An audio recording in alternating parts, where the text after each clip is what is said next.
Welcome to the closed session portion of the city council meeting. I am calling this meeting to order. The time is now 5:30 p.m. Madam Clerk, can you take roll call? Councilmember Gama, Here. Councilmember Hernandez, Here. Councilmember Perez, Here. Mayor Pro Tem Martinez, Present. and Mayor Rowland. Here. We will now hear public comments. Any comments from those participating on Zoom? We will ask you to use your raise your hand feature so we can call on you at the appropriate time. Staff will unmute your mic and you will have 3 minutes to provide any comments. Madam Clerk, do we have any public comments on closed session tonight? No public comments. Okay. Mr. City Attorney, can you please read the closed session items into the record? Yes, Mayor Rollins, there is one item on closed session tonight. It is a conference with labor negotiators pursuant to Government Code Section 54957.6. The agency designated representatives are listed in the agenda packet, and the employee association is the Portland Union Police Officers Association. Okay. Do any council members have any conflicts to disclose for the listed closed session agenda item? I do. I have a conflict due to potential spousal income. Okay. The council will now recess to closed session. The time is now 5:31.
I did. I responded to you. Who was supposed to do proof of publication?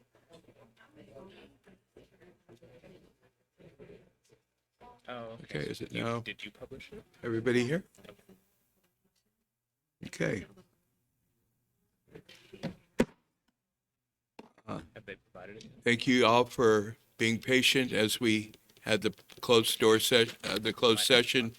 A lot of things to discuss. Welcome to the City Council regular meeting. I am calling this meeting to order. The time is now 6:36. Please stand and join me in the flag salute. And Mayor Pro Tem Martinez, can you lead us in that? Ready to begin? I pledge allegiance to the flag of the United States of America and to the republic for which it stands, one nation, under God, indivisible, with liberty and justice for all.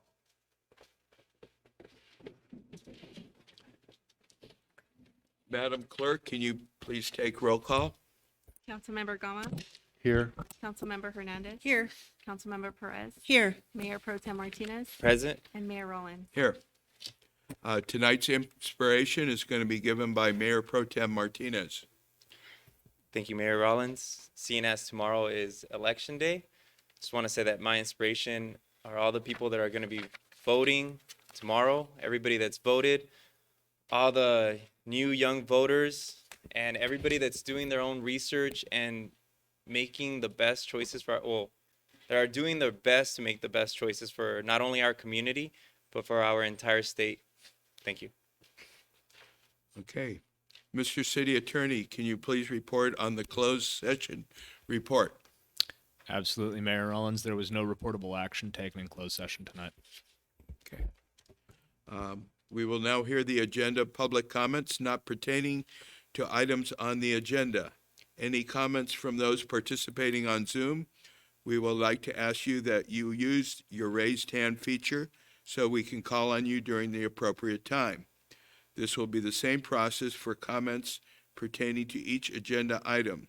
Staff will unmute your mic, and you will have 3 minutes to provide your comments. Madam Clerk, does anyone have any public comments tonight? I have 2 in-person general public comments right now, and the first one is Becky Bruning. Okay.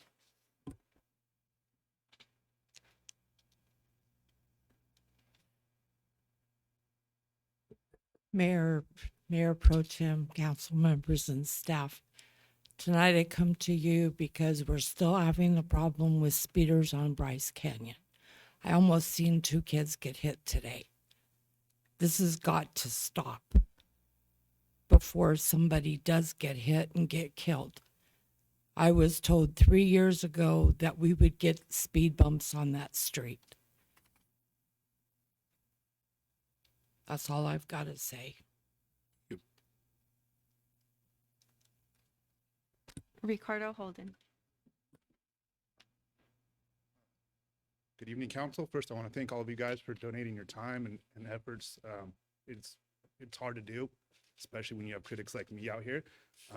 But the reason I'm here are for the Measure D things. I think I felt like the ballot measure, when you went to go fill out the ballot, there was no fiscal impact included on that ballot measure. And I felt like that's unfair. We're not informing the people of really what they're voting for. You're either voting an expense or not an expense, not Port Hueneme or Hueneme Beach, right?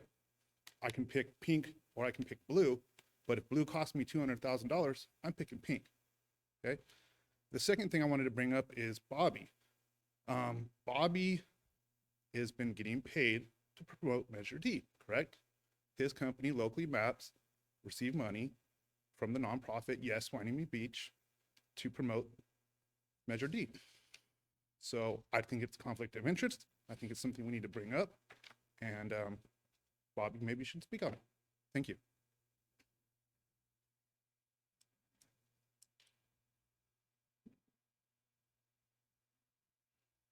Steve Kenny.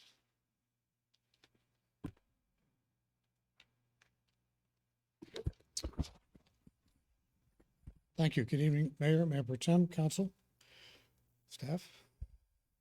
I had not, well, first, to say, you often see me here in a consultant role with the city, presenting a report on behalf of the staff. That is not me tonight. I'm here before you as a 25-year resident of the city of Port Hueneme, period. And I had not intended or planned to speak tonight, but having Mr. Holden's comments, I think I have to just put the record right. Mayor Pro Tem is in no position to speak tonight. Legally, he's prohibited from doing that, so I'm in a position to put the record right, and I'd like to do so.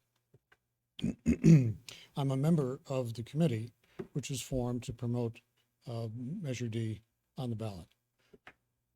We went through all the required FPPC hoops with which you're all familiar to form the committee.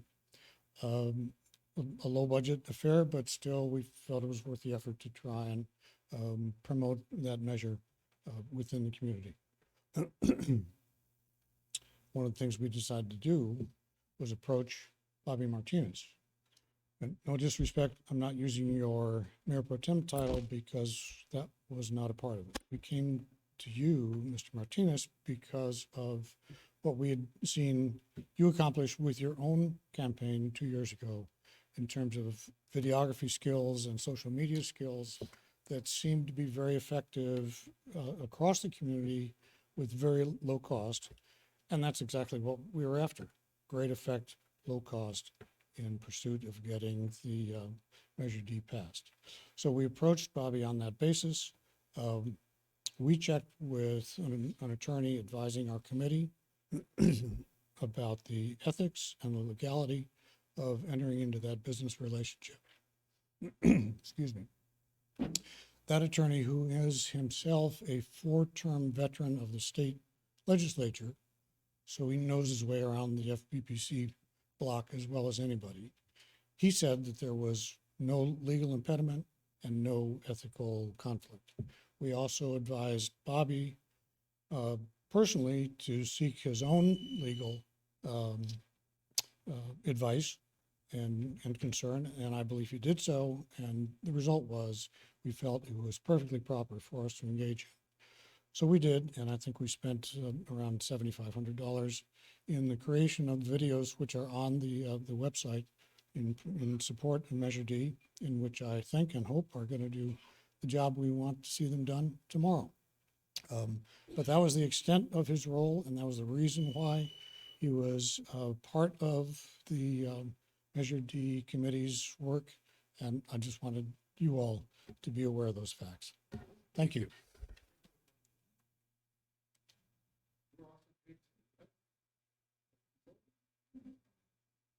Okay. Do we have any other? That concludes public comment. Okay. Do we have any written public comments? None for general public comment.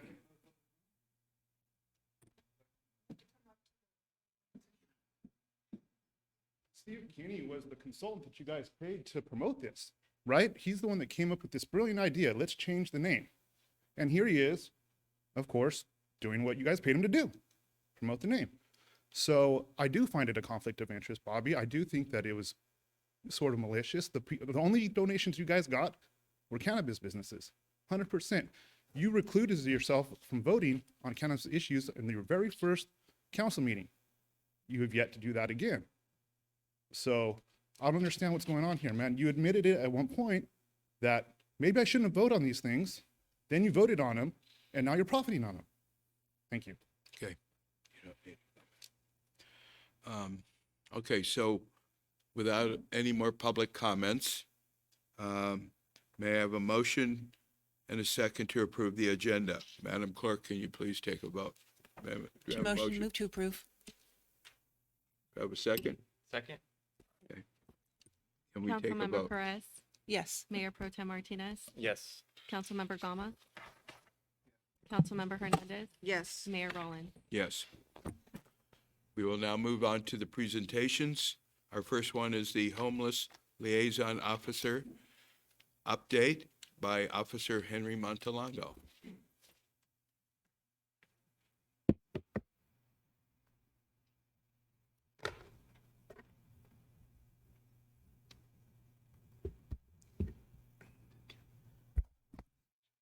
Good evening, Mayor, Mayor Pro Tem, and council members and city staff.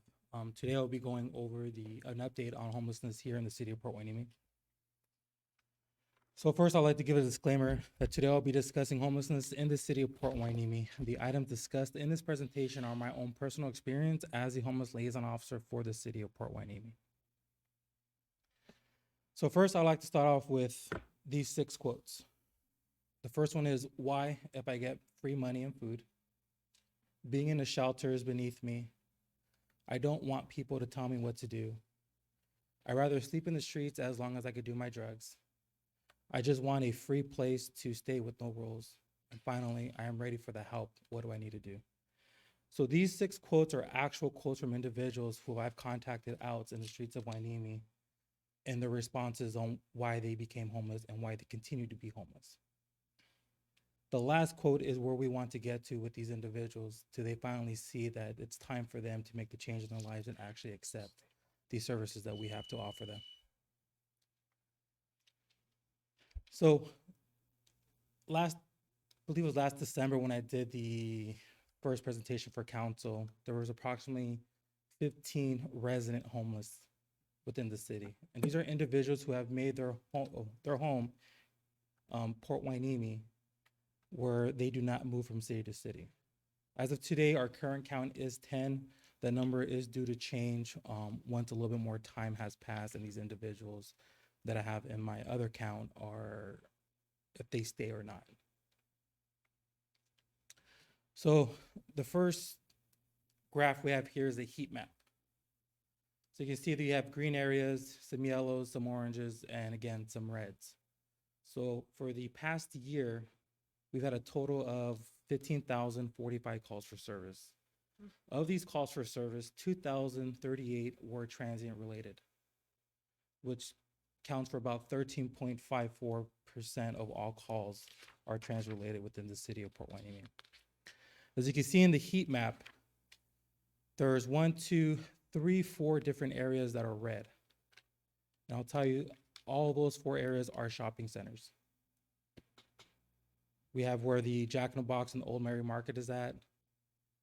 Go further up, you have right here where Anna Cappuccino is at, that shopping center. Then we move up to 99-cent store. And then all up on the Channel Islands Boulevard corridor, we have Olivera, Harding Mall, and Mandalay shopping centers. This is where we're receiving the majority of our calls for service for homelessness. So I want to go over my goals as I set forth in the beginning and I'm continuing to work on is to identify the local transits within the city, to implement backpack medicine within the city as well, to identify county services as they do tend to change depending on budget and different resources that the state's presenting to different cities and municipalities, and to develop working relationships with the Oxnard Homeless Liaison Team as we work together, because the city of Oxnard does essentially wrap around our city of Port Hueneme, and our transients are their transients and their transients are also our transients here in the city. To continue my long-term goals is to continue having a good working relationship with the Port Hueneme Housing Authority. CPTED, which is crime prevention through environmental design. My goal is to implement that in more shopping centers. I had the great opportunity to attend the class earlier this year. And with that, I've been able to implement what I've learned into the shopping centers and continue to work with the One Stop and finally look for different grant funding opportunities for the city. So first we'll go over crime prevention through environmental design, CPTED. So we were receiving several calls from the Goodwill as many people would go and drop off their clothing, electronics, or whatever they wanted to give to the Goodwill so that they could turn around and sell to help fund their projects. Well, what we were noticing and we were getting a lot of calls for service was that transients were frequenting these areas and causing issues for the employees and also patrons who are dropping off the items for the donation center. So myself and Sergeant Bates and Chief Salinas went out and we met with the entire team of Goodwill. And we all came up with the idea of creating a unused enclosed area right next to the Goodwill into a drive-through drop-off center. This is where we could actually implement a trespassing notice and actually issue these notices to the transients who were causing the issues, that they were not allowed to go in or they'd be subject to arrest for the trespassing in 602. So Goodwill liked the idea. We got with community development, who was a great help with the implementation of these projects as well. And we got the job done. That photo is a current photo, actually today, of Goodwill and their actual drop-off center. The next photo is of the further down, closer towards Rite Aid. There was a corridor where we were receiving calls of transients sleeping in there, defecating, urinating. And at one point, they were trying to break into the animal hospital that backs up to one of those doors. So I met with the property management, who's by far the best one I've had an opportunity to work with. They were very receptive, very open to my recommendations through SEPTED, and have pretty much done everything I've asked them to do to help reduce the calls for service there with the homeless population. They've implemented a new fence with a push bar brake, so if there is a fire, employees are able to exit out and exit safely out of that corridor. However, it makes it harder for individuals to go inside, so that it creates a better and safer place for employees when they're working late at night as well. The other thing that I brought up to the shopping center, and they're currently working with their legal team, is posting up signs of it's okay not to give homeless money. There's other opportunities. If you feel that you want to help the cause, there's different organizations that you can actually donate to who actually are helping the homeless, rather than giving the homeless individual the money directly, which is contributing to their habit, which I go back to my quotes. Why do I want the help if people give me free food and money? They are also, Arcadia is the property management. They're also going to pay, they're still working on it, shopping cart placards for all the shopping carts within their shopping center, so that individuals won't take the shopping carts and use them to store their personal belongings in it, and causing more of an issue for patrons within the shopping center, and also the trash that's just being left everywhere because of this. And that's pretty much where we're at right now with the shopping centers. Hopefully I could get the other shopping centers on board with the same type of program. So that's hopefully with next time I do a presentation, I could give you guys an update on that and see where the shopping centers are at. County services. So I am a big advocate for the one-stop program. I've had the opportunity to take many individuals there and actually stay with them and walk them through the entire process, where we go through an intake, we get them signed up for medical, TB testing, there's HIV treatment, HIV testing, food stamp applications, general relief, get them in contact with the whole person care social worker. And again, this is someone who actually wants to go there. At no point am I forcing anyone to go there against their own will, because like the saying says, you can lead the horse to water, but you can't make them drink it. They have to actually want the help for this program to actually work. And for those who actually take me up on my offer and go to the program, I've seen them improve dramatically. On my left-hand side is the winter homeless shelters that are currently opening up. As we get into the winter and fall season, inclement weather is going to start coming around. So I know that's a concern for many of where these individuals are going to go. How are they going to get out of the rain? How are they going to get the help? I have listed all the open shelters there, and hopefully we get that posted up on the city website. So if anyone would like to see where those shelters are at, maybe if they see someone they can recommend them, they can do that. I have already distributed this list to the entire police department. So if I am not working, the ship that is working has access to this information as well. And like always, every officer has my cell phone number. They can always give me a call and I could direct them to the right path. Backpack medicine. I know backpack medicine was a major key point for a lot of individuals here and also council members. So last Monday was the backpack medicine that we had on, it was on the 31st. So a total of 17 transients were contacted within our city limits. A total of 11 were receptive to the actual services. The services we gave them that day included COVID vaccines, flu vaccines, hepatitis A and B vaccines, along with hepatitis C treatment. The rescue mission also participated, and they were providing personal hygiene packs and actual emergency shelter options for anyone or everyone who wanted the help. Unfortunately, not a single person was receptive to the home shelter services that were being provided by the rescue mission. Typically, when we do the backpack medicine, as my job as a homeless liaison officer, I know where the key points at where the homeless are at. So what I do is I lead all the doctors, social workers, and county personnel to those locations. And I make contact with the homeless first and let them know first things first, you're not in trouble. I'm just here trying to get you guys help. I have county here. And once they're receptive to, okay, I'll at least talk to them, then I connect them to the county employees, and then I step away. So at least this way they feel a little bit more open and free to speak to the county employees and not have to worry about them disclosing anything that they may feel will get them in trouble with the police officers right there. So I'm within the area as a security option for the county personnel, because you just never know. But my job is just to connect them with them, and then I step aside and let them do what they need to do. There was, from what I got from the county employees, it was a very, it was very beneficial. They said that they've issued several vaccines. They actually started one person on a hepatitis C treatment, and they were very happy with that. Even though no one wanted the shelter, they were at least happy that they were able to start some of the individuals on some treatments for some of their ailments that they had. The next is my partnership with the Housing Authority. Many of you may see me there at the Housing Authority there down on Industrial.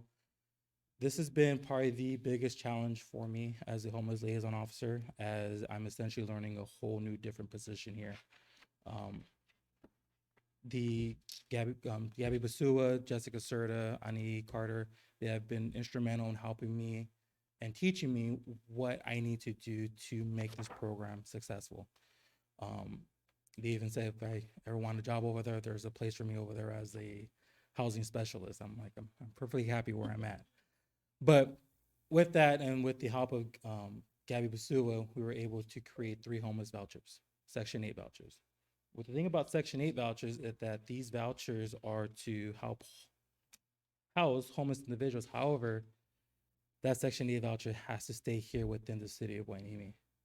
The issue and challenge that we run with that is that the city is pretty much built out, and we're very limited to units that are available to house these individuals. And with that, you have payment standards. And with payment standards means depending on the size of the unit, if you have just one individual, you pretty much are 1 bedroom or a studio. And it's very limited to amount how much the Section 8 voucher will pay for, compared to a 3-person individual where you'll be able to get a 3-bedroom house, and the payment will go up a little bit more on what the voucher will cover. So that being said, my job with this process is we created a policies and expectations of the Section 8 vouchers, me as the homeless liaison officer. With that, I have to screen the tenants. I have to verify that they are indeed homeless. You'd be surprised how many individuals will claim that they are homeless when they are not, who are just trying to supersede the whole process and get their name in front of the line. And after that, placement, and then caseworker follow-up. So what I've learned is that caseworker follow-up is instrumental in making sure that the individuals who are being placed in housing are successful. We could just start putting everyone in housing, but if there's no one to follow up with them, making sure they're doing what they're doing and helping them through the whole process, they're just gonna fail through the whole selection process and placement and end up back out in the streets. And that's not what we want. We want to make sure that they're successful and they stay housed. Another challenge that I've come up with the Section 8 vouchers is income. The Section 8 voucher does not cover everything. It does not pay for your entire rent. You are still responsible for a portion of the rent. So there has to be some type of income coming in to help pay for that. There is a formula that I'm still learning, and the girls at housing are still trying to teach me how it works. But depending on how much you make and how much the payment standard allows you is how much you have to pay for your rent. Another challenge is the Section 8 vouchers do have a expiration date. So at the moment they are issued, you have 120 days to find a housing unit and be placed into there, or your Section 8 voucher will expire and you have to start the process all over again. And also another challenge is the down payment and credit. Down payment, one case that I'm working on right now, the minimum down payment for the unit is $4,400. So a lot of these individuals do not have that money just to, okay, here's my down payment, we're good to go. And also the landlords and property managers are requesting their credit scores. A lot of these individuals, because of their situation, don't have the best credit as well.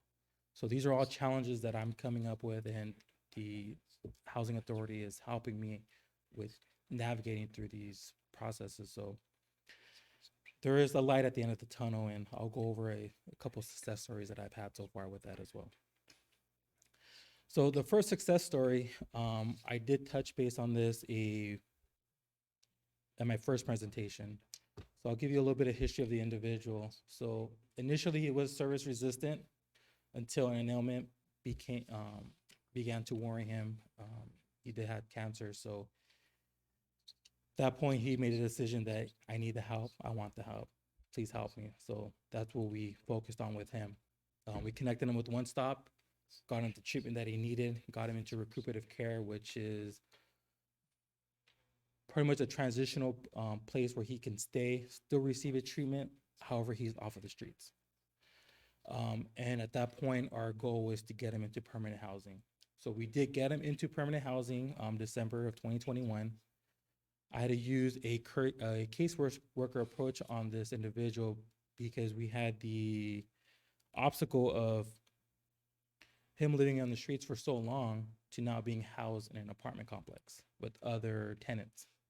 So the first lesson I learned with him was that his sleeping schedule was off. And when I went to talk to him, and he was explaining to me that the reason why he was awake during the night was, as being homeless, he had to pretty much stay awake during the night because that's when your stuff gets stolen, you either get beaten up or something may happen to you. So you had to be alert at all times. So it was hard for him to transition from sleeping in the streets into now sleeping in an enclosed area. The second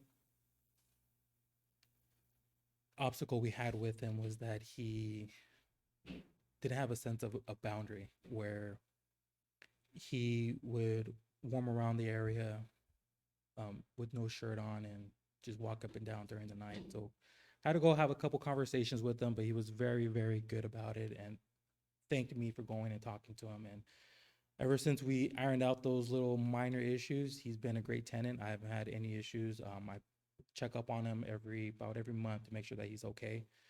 And from what I'm getting from the housing perspective is that he's an ideal tenant.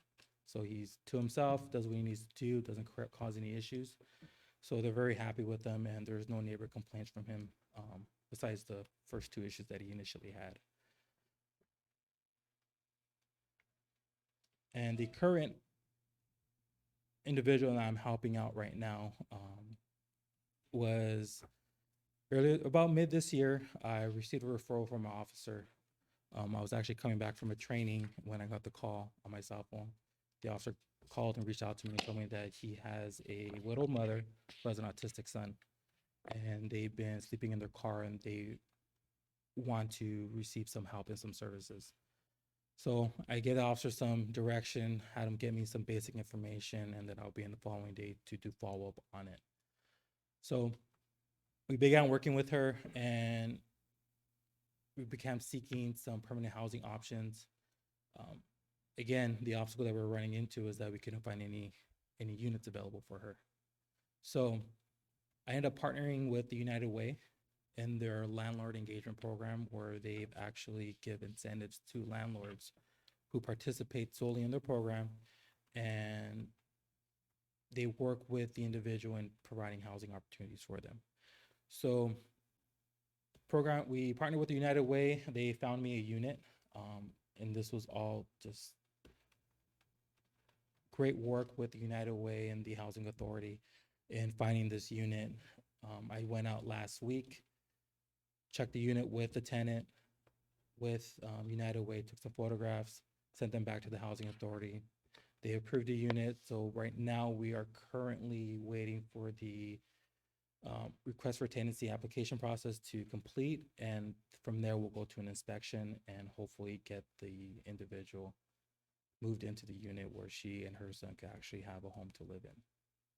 So again, this process with this individual, they range from about 4 to 5 months from the initial referral to get them housed into a unit. So again, this isn't something that's accomplished overnight. There's a lot of moving parts, a lot of different agencies that are involved, and all going for the common goal of getting individuals housed. And with that, a part of my process too is to make sure that they're going to be good tenants, and that we're not creating a source of just placing the individual just to place them and then causing issues later on for the housing authority and also for the landlord. The last thing we want to do is place an individual who's going to create issues and pretty much leave a sour taste in the landlord's mouth that they're not going to want to do business again for the next family that want the help and need the help. So it's a long process, and there's still a lot of things that we need to figure out and iron out, but I think given the time, we could get to that point where we're actually getting we're a better moving machine, where we can actually have a process of getting the referral and getting them housed in a more expeditious manner than what's taking right now.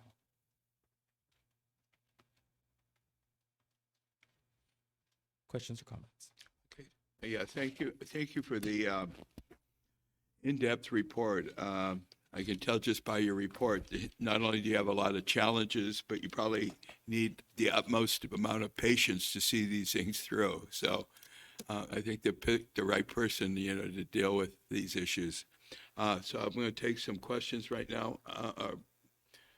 Councilperson Hernandez. Thank you, Mayor. Officer Montalongo, thank you so much for all the good work you're doing out there. I know it's really tough, and you're the only person that we have working with the homeless in our community, and so it's very much appreciated. I do have a couple of questions for you. The city did enter into the county's Continuum of Care program. I've attended several meetings via Zoom. I'm wondering if you are making yourself available to also attend those meetings? I am a part of those meetings, yes. Okay, great. And there is one coming up November 9th. I Yes, just looked it up. that's on my I calendar. hope to see you there. Great. Because that's another source of resources. If we're at the table, we can do a better job bringing the resources Yes. here to Port Hueneme. The one-stop center, which one-stop center do you normally take these individuals to? So I either go to the one in Oxnard off of Woolley at the Woolley. Rescue Mission, or at the one in Ventura right next to VCMC. Okay. Have you heard that they've changed the name, that they don't call it One Stop anymore, or they're calling it something else? Have you heard that? I have not heard that, Okay. and I spoke to James Boyd this Monday on it, and I was referred to it as the one stop too, and he didn't make any notion. I of hope they that. don't change it because they were so used to using that term. And I do appreciate the fact that you walk these people through the process. I think people assume that you can walk up and just give them a phone number and say, call 211 or call the number on this sheet of paper, and they're going to follow through. But I mean, if it was that easy, we wouldn't have that many people on the Correct. street, right? Yeah, I've been very fortunate that the staff there at the One Stop has been very open and very willing to teach me on what they're doing and what each portion of the One Stop is about. So I know when I speak to the individual, I'm able to determine what their needs are and take them directly to that caseworker who handles that portion of it. That's awesome. That's great. And I really do appreciate the fact you've got a quarterly visit from the backpack medicine people. now. Yes, so that is on a quarterly rotation. So the next one will be on February. Any council member is I welcome you to come with me so you're able to see the interaction with the homeless here. When Yeah, I think Councilwoman Perez and I went out with Yeah, you one guys time, on yeah. the first trial run. And so how long have the quarterly visits been operating? it's depending on staffing levels, but we try to shoot for at least one every 4 months. I know COVID has a big impact on that as well. Okay, thanks. Your subject number 2, is she still staying in a hotel while she's seeking a Correct. tenancy? So tenancy? we're using the not so much a hotel voucher that this council had approved. We're using that as a transition for individuals who are on the track of being housed so that we could bring them off the streets. It's kind of counterproductive to place an individual in a hotel for 1 or 2 days and then, okay, you guys are back out in the street, when there's actually shelter options for individuals that are available for them. And again, when I offer the shelters to many of these individuals, I've had that comment of shelters are beneath me. Give me a hotel voucher. I'd rather go there where I'm not around people. Well, kind of ties our hands. They want the help, but without any strings attached to it. So what can we do as a city council? What more can we do to help address this issue?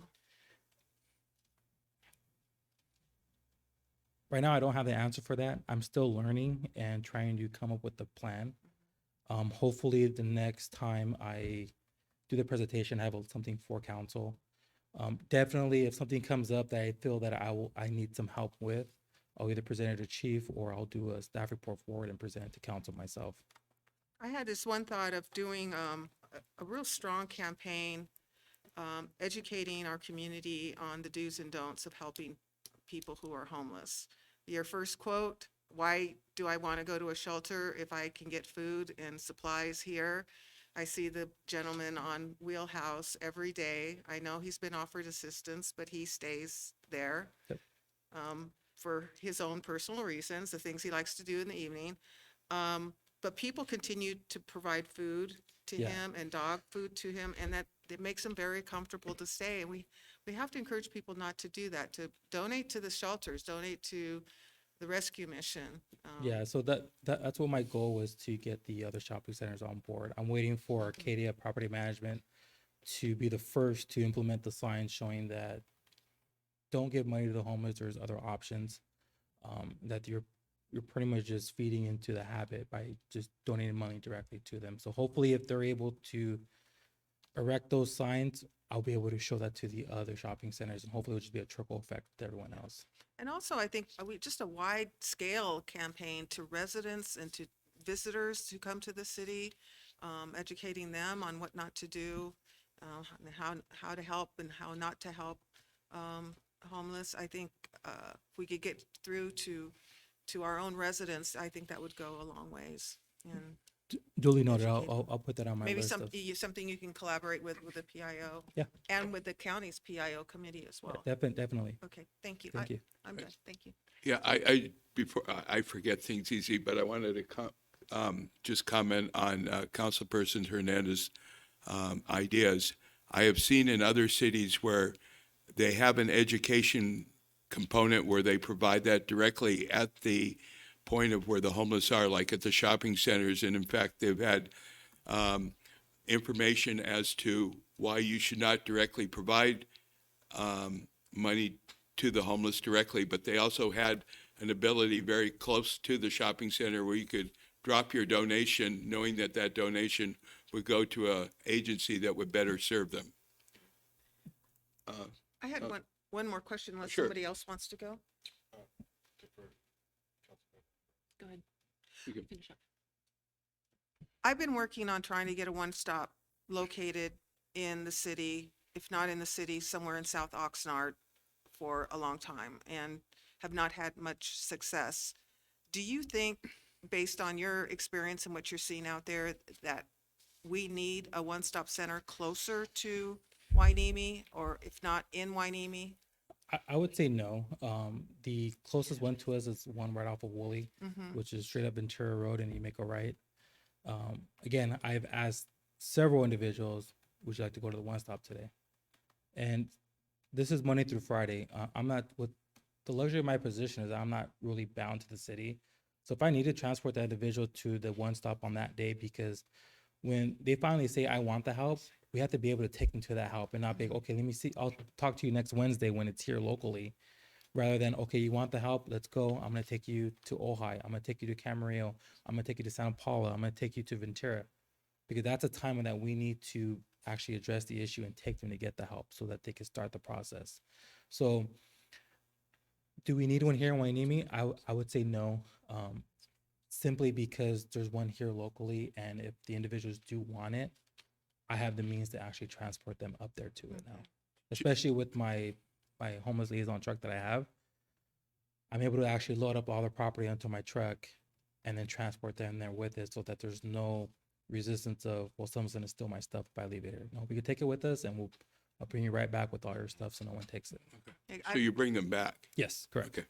Yeah, that's probably a good thing. We can, Yeah, that is one of the requirements if we do take someone to the one stop, is that it's not a dumping ground. In other words, we No, we just don't wanna can't do that. go and No, I was thinking bring Ojai. You're on your no, own. no. So it's and that's the thing that I do promise. I'm like, I'm not gonna go just leave you over there. I'm gonna stay with you the entire time until you're done, and then we'll bring you back to the city where you were located. Thank you. Thank you, Councilperson Officer Perez. Montalongo. I just have a couple of questions. The last time that Ms. Hernandez, when I went out with you, we did also the backpacks with blankets, gloves, and socks and everything. Is that something that you feel we need to do again? I do have some inventory left. I need to see what I have. I did write a grant proposal to try to get funding for that as well. Unfortunately, the grant that was at the time available, it listed priorities as far as what they were going to give money to. And unfortunately, mine ranked number 11 in 1 through 11. Obviously, the actual housing took precedence over everything else first. And by the time it got down to where I was at, there was nothing left.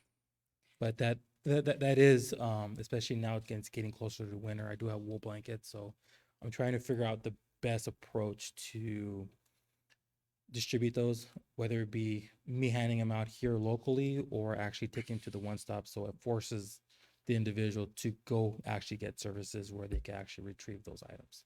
Okay, will you let us know if we need to do a fundraiser or something to get more blankets? I know Yes. that was pretty successful. We got a lot of help from the community in that. The next question is, I know Oxnard is building or has in the process of building a large facility. Have you been in talks with them to find out if we're going to be able to use that? I have not. I did speak to the housing director, Basua, on it. She was gonna keep me in the loop as far as if that changes. And I had the benefit of going out with Camarillo's for my VCLA immersion project, the Project Hope, and I got to watch what they do and taking the individuals to the one stop. And I'm glad to hear that you are also doing that. I was curious to see if you were able to do that as well. So it's nice to know that you can do that. And please let us know. Again, I'll read it, Ms. Hernandez. If there's anything you need from us, please let us know. And my ultimate goal eventually, because I know that Project Hope has a RISE partner, a mental health component with it as well. The one thing I would love to be able to do for the city is to have a partner for you to go out with and help deal with the mental health component of that as well. That's definitely something I would love to see in the future for the city. Thank you. So thank Yeah. you. Thank you. Appreciate the work you're doing. Recently, I wrote a letter to VNA Lopez and Savette down at the county, and out of frustration, because I have tried to help individuals, and I just want to mention two individuals, Robert Durham and Janet, and these are two long-term homeless people who passed away this year, right? And Janet was a model homeless lady. I mean, she really was. I think for 20 years, right? Yes. She lived on the streets here of Wainimi. She never bothered anybody. She always cleaned up after herself. Dino, on the other hand, I witnessed the county. He went to we saw him every morning at Anna Cappuccino. He got ill they took him away in an ambulance and they stabilized him. And I was at the museum doing some volunteer work, and the county hospital vehicle dropped him off, and you know, he had nowhere to go, and it just really, really is sad because he ended up dying, what, 3 or 4 weeks later. And so my letter to the county is like, we need more services, particularly for the mental health people. And echoing my fellow colleagues here, like, what can we do? Can we write a resolution? What can we do to get to county to look up to the state and try and get some more services? I see these individuals that clearly have mental health problems, and I know that neither me or you, or I mean, we're not equipped to deal with it. So how do we get those people the medications they need and the assessments and the mental health, you know, to get them stabilized? I mean, we know the individuals I'm talking about, that, you know, they've been out here on the beach for 2, maybe 3 years. So my question is, like, what can we do to partner with the county and then look towards the state to get more services, particularly for the mental health aspect? So from my experience is that, one, these individuals do not want the help. I know exactly who you're talking about with Robert Duncan. He did not want the help. I've offered him, one day he did take me out on the offer. I took him to the One Stop. As soon as we got there, he told me, you know what? Nope, take me back. I don't want to go. I don't want to do it anymore. And I had to bring him back. Unfortunately, it's very difficult to impose treatment on others. Especially, we can't just simply say, you're going to be locked up. We're going to get you the help, whether you like it or not. They have to want it first. So that's the biggest obstacle we have to get over first, is actually trying persuading these individuals to get the help that they may need, that they may seem that I don't need at that time. And unfortunately, it led to him ending up passing away out in the streets. However, the help was there for him. He just chose not to take it. What about the other individual, mental health, where clearly he needs mental health intervention, assessment, medication? I don't know what he needs, but how do we, and are there services available? And honestly, I guess I was told to me that back in the day, I heard this on the radio, you would arrest a guy for indecent exposure, put him in locked up for 3 days, and then he has 3 days of sobriety and sleep, and he's maybe of that mindset to, hey, you know what, maybe I'm ready for help now. I actually heard an addict talking about this on the radio the other day. So that's what I'm trying to figure out. What can we do in partnership with our county, our state, to really try and, you know, give these people dignity in their life? But I personally really believe that's something more at the state level that you need to talk to the legislators with and handle it at that point. Something that we probably were not going to be able to force people into treatment at this time, at least. I have a follow-up. Are you familiar with the CARES Act, the CARES Court that Governor Newsom signed into law? No. That is one of those controversial bills that will allow law enforcement for those who are in dire need or having major issues with mental health or drug addiction, it will allow law enforcement to be able to unilaterally impose services on them. And I know that Sheriff Freihoff, there's plans to build additional bedding at the jail that will be able to deal with the mental health component of that. So I hope that will be soon, and I hope that will give you some relief in this issue. Yeah, I mean, it seems like a revolving circle, like someone who really needs help, if they're not in the mental capacity to understand that. In the past, when we've put people in that type of thing, mandatorily put them, what are the different measures that allow you to mandatorily put somebody who is, you know, has some real mental health problems, or is there any more? I will say this, it's very difficult to get conservatorship over someone on a legal standpoint. I do attend the persons of concerns meetings through the county, and that was brought up on an individual. However, it did not go very well, and we were not successful in getting one of those conservatorships over someone. I'm trying to get a hand on the statistics. You said that live in Port Hueneme, 15 homeless Well, actually, it's down from 15 to 10. Correct. Initially, it was 15. When I did the count, we're currently at 10. However, that number will probably change because a period of time has passed in order to deem a person that they've now considered this as their home here in Port Hueneme. And with that being said, and speaking with them too, we have to be able to establish that as they're claiming Hueneme as their home as well. So as of right now, we are at 10 resident transients. However, there's far too many to count and keep track of that are coming in and out of the city. And a lot of times they won't identify themselves when we try to make contact with them. Yeah, because you're mentioning you have a daytime, you must have a larger daytime population because you're mentioning the calls that you got homeless, I don't know, it was like a few thousand or something to that effect?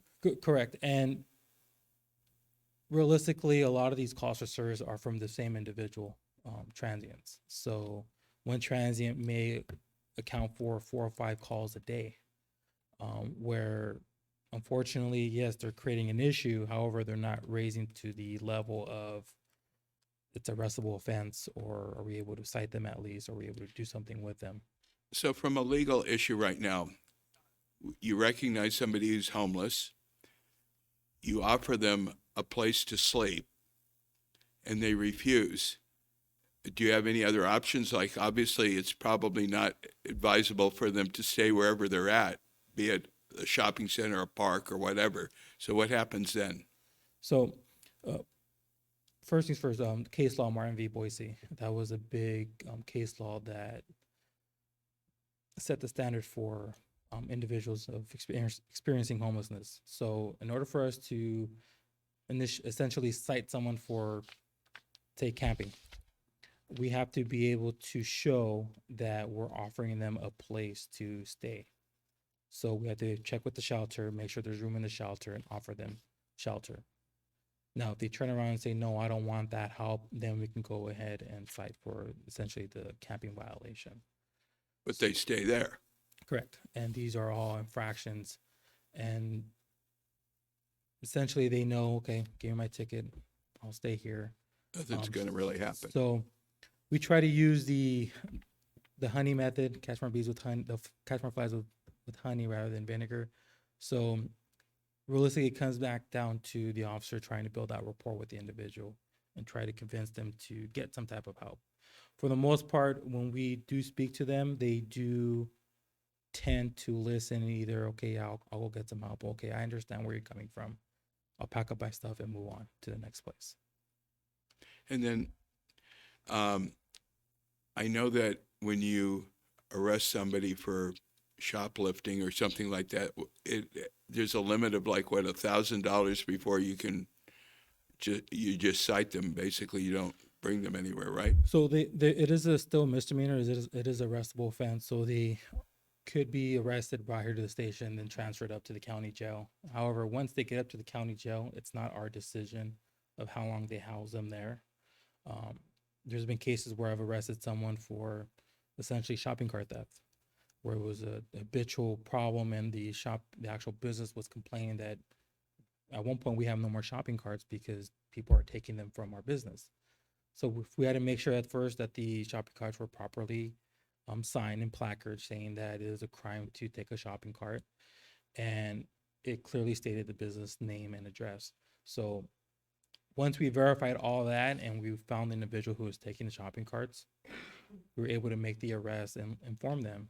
Typically, I try to inform first because a lot of times maybe they don't know. Let them know, hey, it is a crime to take a shopping cart that does not belong to you. It's not your property. And many times I get the response, oh, I'm sorry, I didn't know. I'll return it right now. All right, cool. However, there is those rare cases where the individual tells me, and so what, I'm taking the cart, and proceeds to go off with the cart. Then at that point, we arrest them for the misdemeanor. However, arrest them, book them, process them, take them to county jail. By the time I'm back in the station, they're being in the process of being released from county jail. So I've noticed that some of the shopping carts, when I actually wanted to bring them too far away because that's where my car is, they have these, I don't know whether magnets or something, you can only go so far. and then you can't go any further. Is that something that we're at least recommending to the? So those do work. However, there are times where they either break that lock Oh. or they put on some type of shoe on it that allows them to freely walk with it. Yeah, the lock's still locked on the wheel. However, there's something just gliding that fourth wheel along where they're able to move it freely. And then Section 8 housing really is not too much of an option for too many of these people. Am I correct? Or Correct. That's what I'm getting to. Correct. However, it is a start. Okay. At least it is a start, and we're housing those individuals who want, one, the help, and two, are going to go through the process and do what needs to be done to be housed. Okay, thank you. Officer Montelongo, thank you so much for your presentation and your service that you do here in our community. I think it's really good that we have a homeless liaison officer finally in our city. I wanted to know, me being a teacher and having tons of students, what's something that you think that you would want all of us to know, something that you've learned, that you didn't expect to learn as in your position? I would probably gear it more to say that one, family is key. A lot of times these individuals, when speaking to them, have family that want to take them in and help them out. And a lot of times maybe it's an upbringing that we don't want to ask for the help, but that it's okay to ask for help and rely on your family when times are dire and you need the extra help. Thank you. Okay. Well, thank you again for your Thank you. great job. Tough Thank you. job. Thank you. Okay, we will now move on to number 2 presentations, the strategic plan initiative, employer of choice update by Deputy City Manager, Mr. Peretz. Good evening, Mayor, council members of the public, and staff. I'm going to kick off the presentation and I'll introduce you to and turn it over to our HR manager, Nick Jones. So by way of overview, the presentation is provided in order to give the council an update on the city's efforts to implement the strategic initiative of becoming an employer of choice.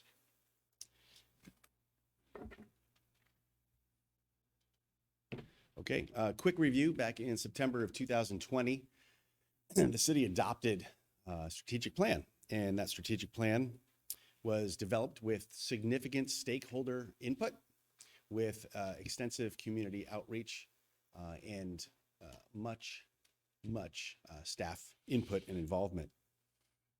The plan is supported by the 5 strategic pillars shown on this diagram and is reviewed and updated on an annual basis with an emphasis on the 5 focus areas. The focus areas serve as the basis for 5 employee committees that were developed to facilitate plan implementation. The focus areas are talent, fiscal prudence, public safety, IT and media, and the CIP.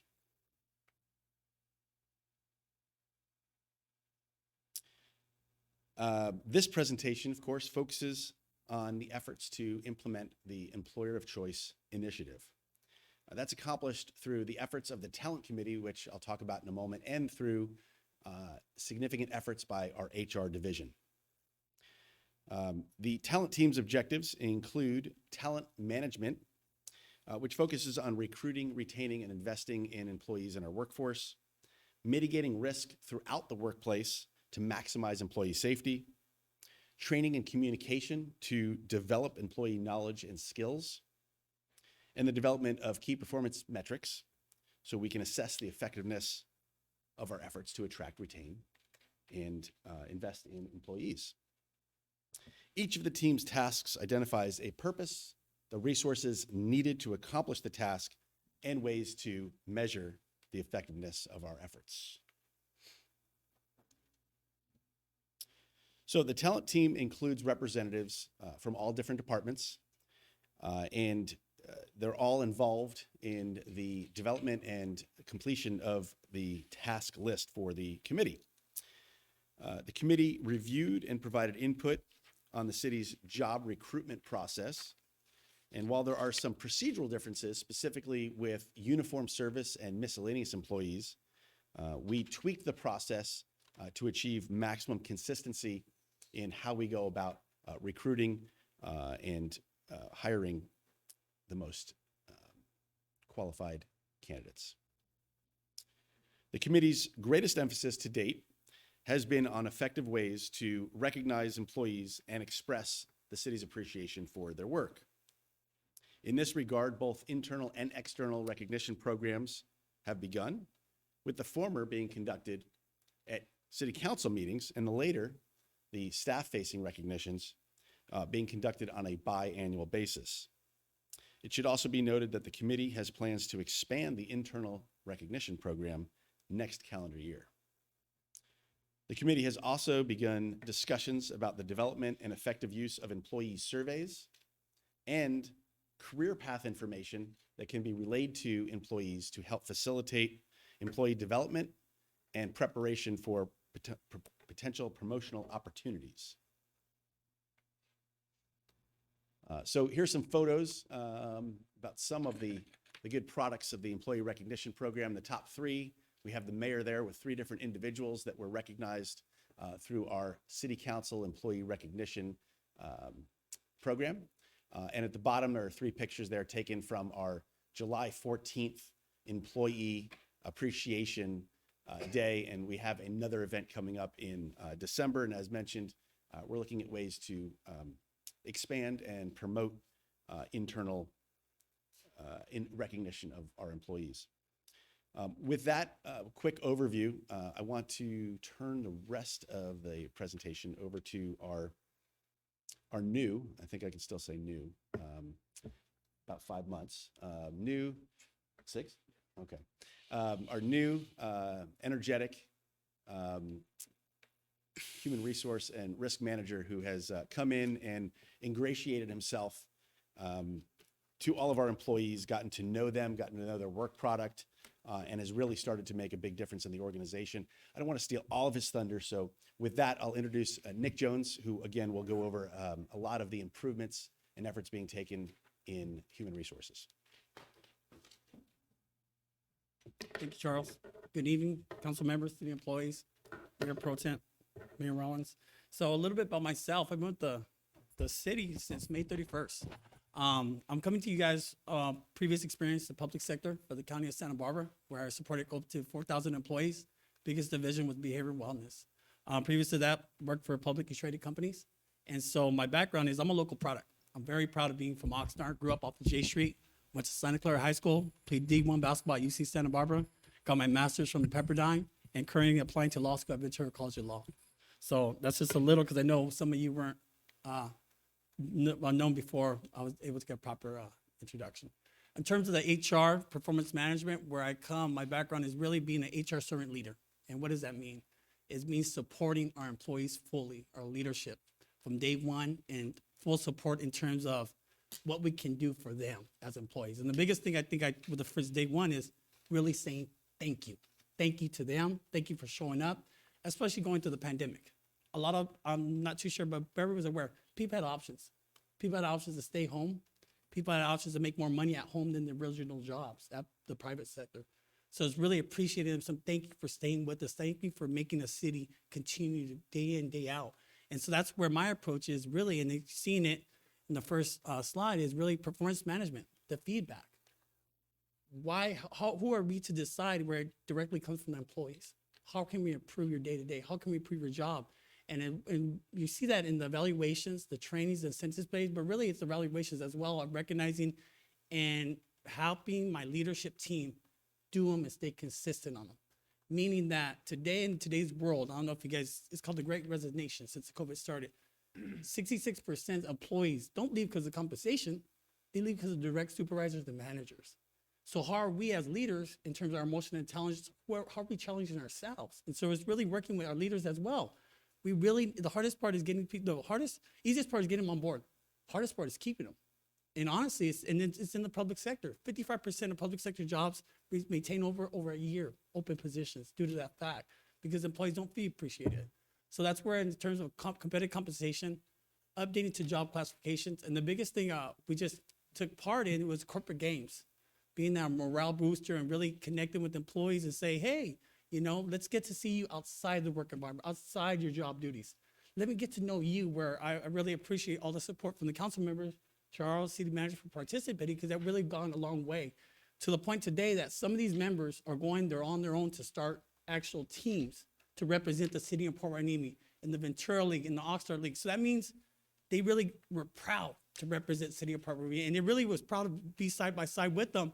And to us in the athletic world, it's called the world field, the battle of war, side by side with them representing the city. So that was really successful. In terms of the open door policy at all levels, director level, employee level, where if I'm doing something, I drop it no matter what, to hear what's going on. We're never too busy to just have an open ear, and especially for our employees when the time in need, when they're so busy as well. So that's really my HR and my team is really the open door policy no matter what. If we're doing something, let's drop and let's attend to our directors, our leaders, and our citizens of today. Site visits, really job relationship, meaning that when I first came on board, you get a job description saying this is not the position.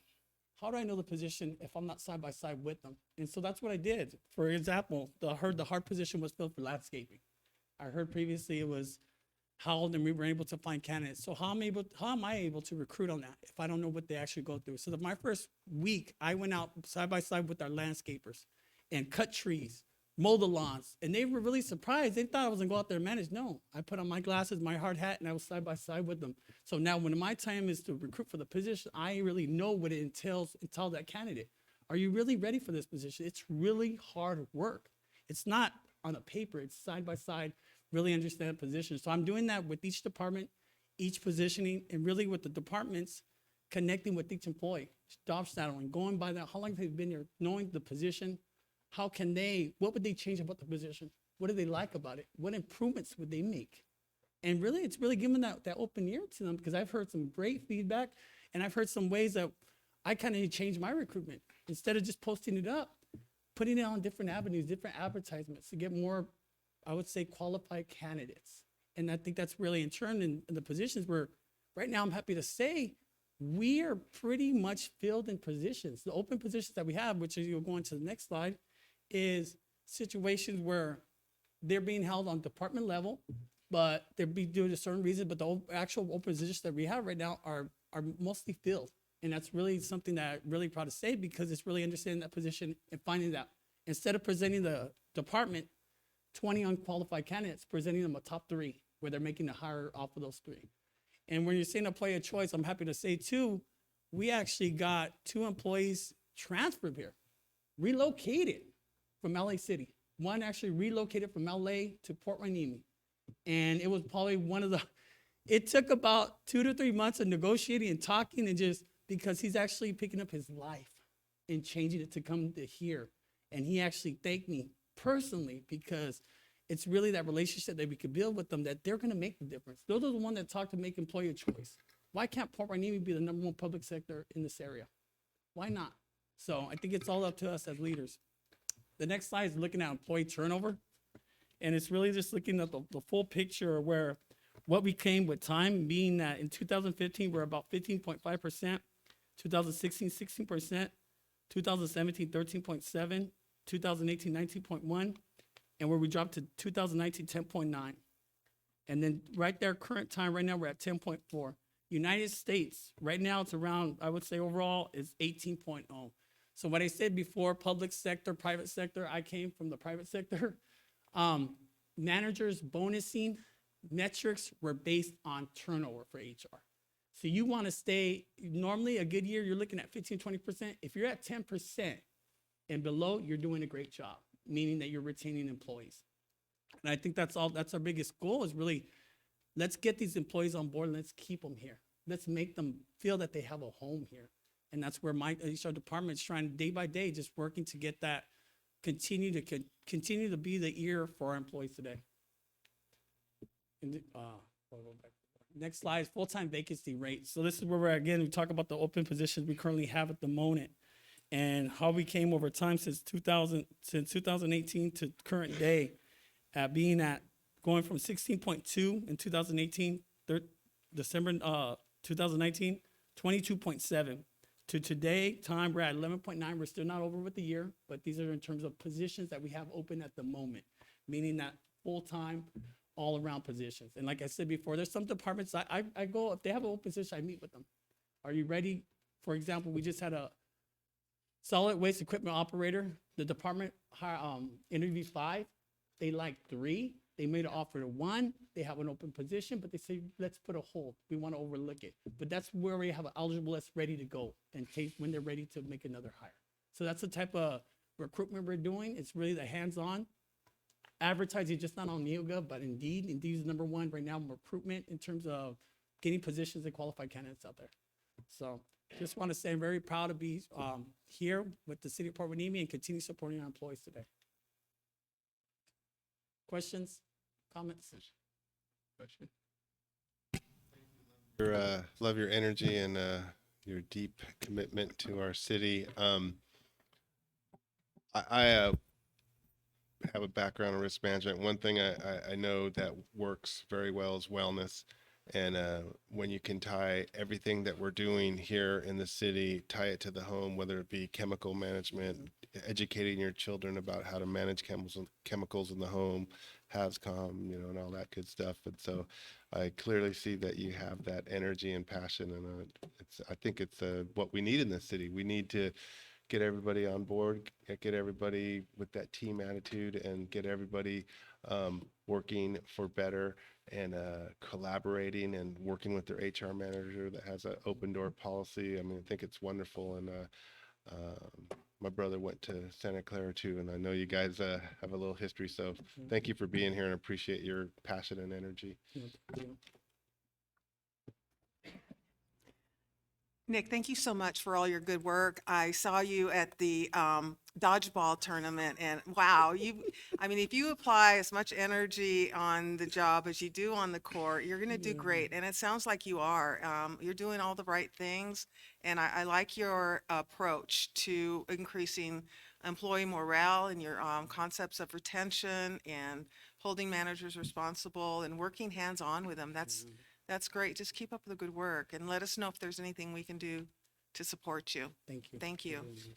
Yes, I'll just reiterate the sentiments of my colleagues and to also talk about, I learned recently about the 13 behaviors of high trust that are talk straight, demonstrate respect, create transparency, right wrongs, show loyalty, deliver results, get better, confront reality, clarify expectations, practice accountability, listen first, keep commitments, and extend trust, and the importance of creating a culture of trust in an organization and how that is the keys to success. Where do you think we are? What areas do you think we need to improve on? And are we heading in the right direction? And I love your attitude, and I think you'll be one of those people involved to be able to create that type of environment here. In terms of right now, we're heading in the right direction, I gotta honestly say. I would say the biggest key, the component is trust. And really, I would say employee to director level, management level, supervisor level. That's where it needs to grow in terms of the performance evaluations, the feedback. Where are they standing? Where are the employees standing? How do they know if they've never been talked to about it? So that's where we're working in terms of HR, is really keeping those up to date, really supporting management to really build that connection, that relationship, because it goes, like you said, it goes a long way to not having employees think of leaving, not having employees thinking, you know what, it's a good market right now. I could go make $2 more at the next city over, but is it really worth it? And I could be honest with you, they won't leave because of money, but they'll leave if that trust is not built. So building that courage and with that manager to really make that next step. For me, just building that trust, I was able to talk to certain employees that they told me they were being recruited by other cities. So I was able to connect with their managers and let them, hey, this next performance evaluation, let's really appreciate everything they do today. And like I said, I'm happy to see that employees, a couple of those employees are still with us. They're very happy doing that, to being recognized. Like I said earlier, 2 words are really forgotten on every day is thank you. Thank you for showing up. What a great job you did today. Thank you for doing the hard work. Thank you for being a leader you are. And so I think it's really just working on that trust with leadership right now. No, that's great. My husband has been here 30 years, and there was a time in this city where they would bring up individuals to put them and they would grow within the city. Manager Ms. Basua is one of those people. She started out, you know, as an assistant and she built her way all the way up to director. And I'd love to see the city get back to that because I know it's been a while since that has been the case. So I would love to see us gear towards right back to that. Thank you. Thank you. Nick, we're really fortunate to have you here in our city. This was a basketball team. I'd say this is an amazing pickup, you know, having you on our team. And I just want you to know that it turns out I know a lot of people that know you and they have nothing but great things to say about you. Thank you. I just found out that you're a Santa Clara graduate. And as a high school coach for Santa Clara, you follow a long line of people that, you know, are really true leaders. I got an opportunity to go to the semifinals of the softball game, and some of the things that I noticed was not only the enthusiasm that you brought and that all the other athletes, our employees brought to it, but that also the combining of them with the families. I thought it was, you know, that's one of the things that keeps people together as a team is that, you know, their families get together, the kids got together, the kids got to see their parents out there playing and stuff like that. And that, it's just invaluable. You can't kind of measure it, but it's something that will keep, I think, our people here. I had a couple of little questions. You mentioned something a little bit about you plan to expand internal recognition, I think, at the beginning. What are your thoughts on that? Making it more not so annually, monthly, quarterly, and biannually in terms of recognizing that 5-year, 10-year, 15-year, 20-year employee instead of waiting to the 30-year point. Because, like I said, and by doing that, it was the little things that swag, a polo, a T-shirt. Does everybody have one? Why not? Can we find the budget to do that? So we're going to be doing that at our next event, making sure everybody has an actual polo representing the city of Port Hueneme. And people say, it's just a shirt. Well, the employee wearing that shirt goes a long, I could tell you, they told me it goes a long way of making them feel proud to be an employee here. So those the little things do count in terms of just people say, oh, well, it's a T-shirt, it's a polo. Well, you're saying that because you have a jacket, you have a polo, you have about 3 T-shirts. What about the employee that doesn't have anything? They've been here for 5 years. Yeah. Is it fair for them? So those little things like that, looking into those recognitions. Yeah, I know that ongoing recognition of like their employment. I know when I've worked in other cities, that's huge. You know, because you've been in a city for a long time, you may feel forgotten. Yeah. I know one of the thoughts that I had was that, you know, perhaps that we can even recognize them like at City Hall, so that as they bring their families over there, you know, be it a quarter or their 5-year, that, you know, they can see their parents up there, and I think that adds to like that sense of family. The final thing I had asked is like, now how are you handling like the evaluations as far as like how often and what do you hope to achieve by the evaluations? I know like that's always a challenge to have ongoing evaluations so people know where they stand and how they can do what they do well and how they can improve. So we currently, I'm happy to say the HR department due to Jamie Lampam, she is up to date on those evaluations, letting the managers know specifically. So they know exactly when was the last evaluation for each employee, how much time has been missed, what point of evaluation they're at. And so now it's just taking the next step and meeting with those managers directly. What do they need? What is support? Is it time? How can HR come in and support? So the plan is in process right now because, like I said, building that trust and having employees come to you and say they've been missed a couple times of evaluation is not a good thing, but I'm letting you know we're working on it. Give us a little bit of time to really work with those managers, and it's in place right now. And I would like it to get every manager up to date in terms of performance evaluation by mid-year next year, in terms of not being missed. So if I go to an employee, when was the last time you had a evaluation? I'm up to date. Do you know where you stand? Because it could be a good thing and a bad thing, because if you have a good employee, you want to be recognized. If you have an employee that needs help, well, where's the documentation in the evaluation? Where's the corrective action? Because if we try to go the other route, letting that employee go, we can't, because we don't have that previous corrective action that should have been in the evaluation. So I have to turn that manager down that might want to let the employee go. You need to bring me something on paper before you can go that route. So yes, it's in price. I think it can be done, but it's really having the managers understand how important it is to the employee in the relationship that they need to be. And I know you mentioned a little bit, like the initial orientation to the employee to make them a part of our team. And I think that's one of the things that I've heard already, that you've done a very good job about letting them know about all their benefits that they can get, all the ins and outs of the job and things like that, at a very beginning stage, so they feel part of a team. And I've heard some really good things already. So thank you very much. You're welcome. Yeah, the fact of the matter is that we had employees here that didn't know who other employees are if they saw them on the street. So I think it's implementing what we've been doing is their bios with their pictures. So actually you get to know who they are on the first day. They're actually recognized. So if they go to another department, and it actually happened, that new employee that came over, he came to the department, it was his birthday last week, and he was told happy birthday. And he should have sent his feedback to me. He's like, wow, I only been here a couple of days and they already know it's my birthday. Those little things of recognition go a long way, because Oh, yeah. he relocated from LA. He feels, so it's really that support in that sense. Well, thank you very much for your energy, your enthusiasm, you're proactive. I'm glad you're a part of us. No, thank you. Thank you. So now we will now move on to the consent calendar agenda. We will now consider the consent calendar agenda, which will be enacted in one motion unless a council member has a request to remove an item for discussion. May I have a motion and a second to approve our consent agenda? Councilperson. I'd like to Comment. pull item 6 for discussion, and then I'd also move to approve the other items. Okay. Second.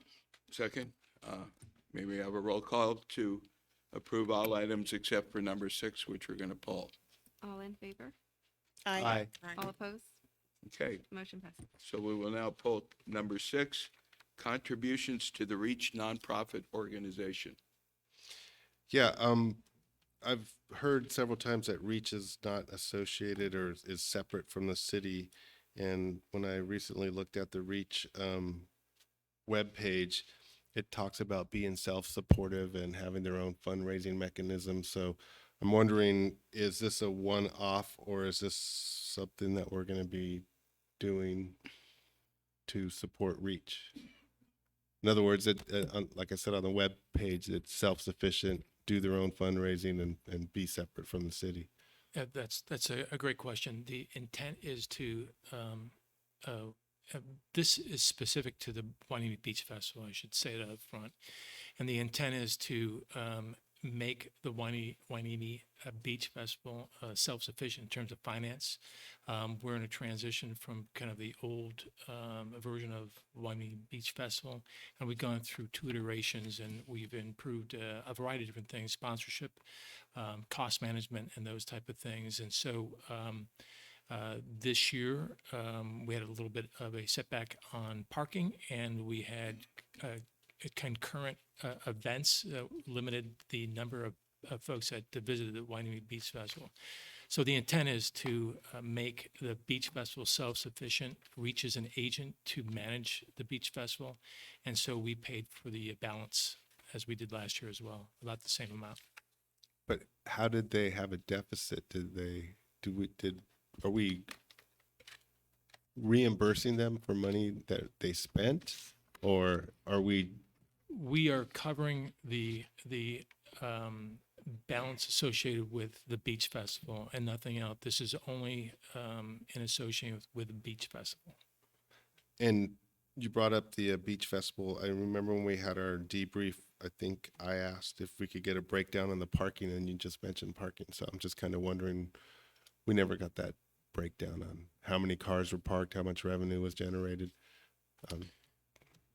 Yeah, I'll follow up on that, Councilmember Gama. I know we went through the financials. I'll get a more detailed report on the parking and the parking funding for that.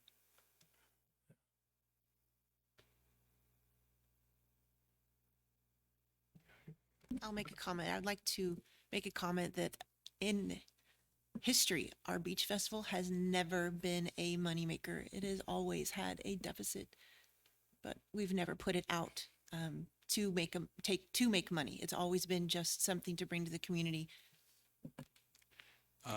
Yeah, I actually would like to make a comment. I remember I've been here for a number of years where when I heard the financials for the beach festival, it used to cost the city $50,000 a year to operate it.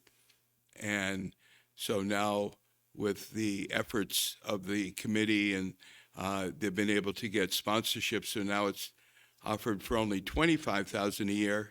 And I'm sure everybody in the council will recognize that we had a lot better beach festival and costing us half the amount of money. We've had, great entertainment, great programs and facilities. So I feel good about it. The fact that we're working our way down, and hopefully one day we make it a break-even thing and we can provide that to the community.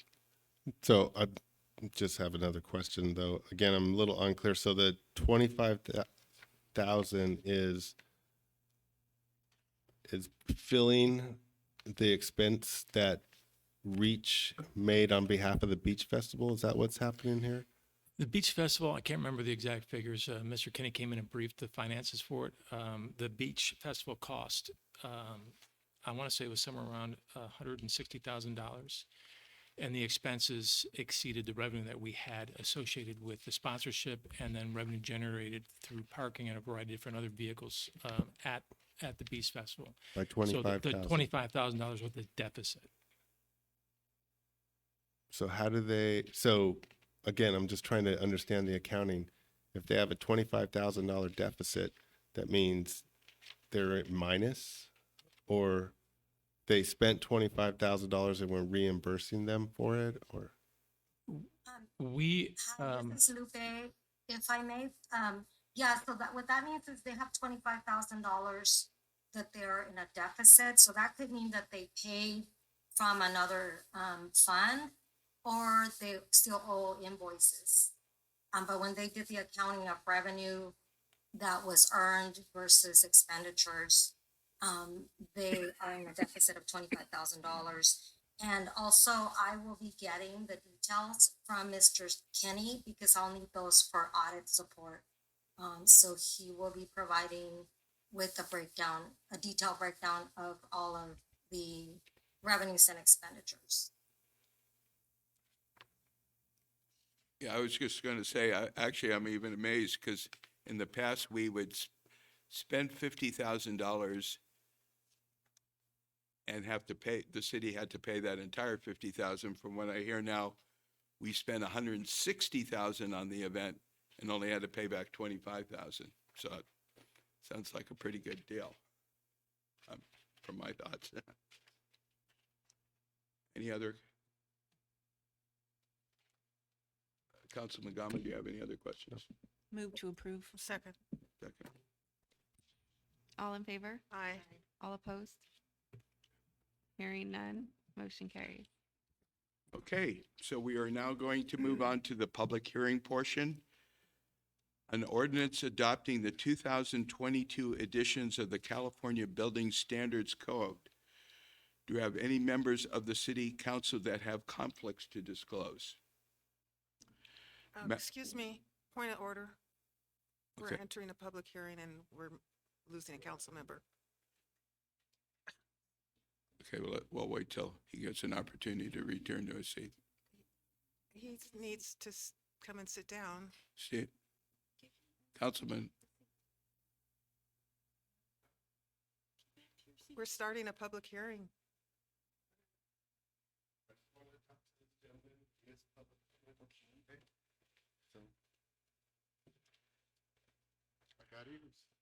okay, so do any members of the council have any? Policy and procedures. Okay, now let's move on. Do we have any members of the council that have any conflicts to disclose? Madam Clerk, do you have a proof of publication and as required by law? And do we have a complete file of reports and exhibits? The city attorney is going to have some explanation right now. So with respect to proof of publication as required by law, adoption by codes via reference is governed by state law. They're complicated, to say the least. So typically the adoption by reference is governed by Government Code Section 50020 et sec. And that usually requires notice requirements consistent with Government Code Section 6066. And what that means is that it has to be published in a newspaper so many days apart for 2 successive weeks and things of that nature, which is also why the council probably recognizes that adoption of a code by reference is a backward procedure from what you're used to. We had the introduction on October 3rd, and now we're having a public hearing and adoption at the second reading, which is not typically the way that we do things under our municipal code and state law. The problem is that we do not have proof of publication pursuant to Government Code Section 6066. Notwithstanding, Government Code Section 5022.2 allows for an exception from those procedures. It allows for an exception when, let's see if I can find it here. It allows for an exception when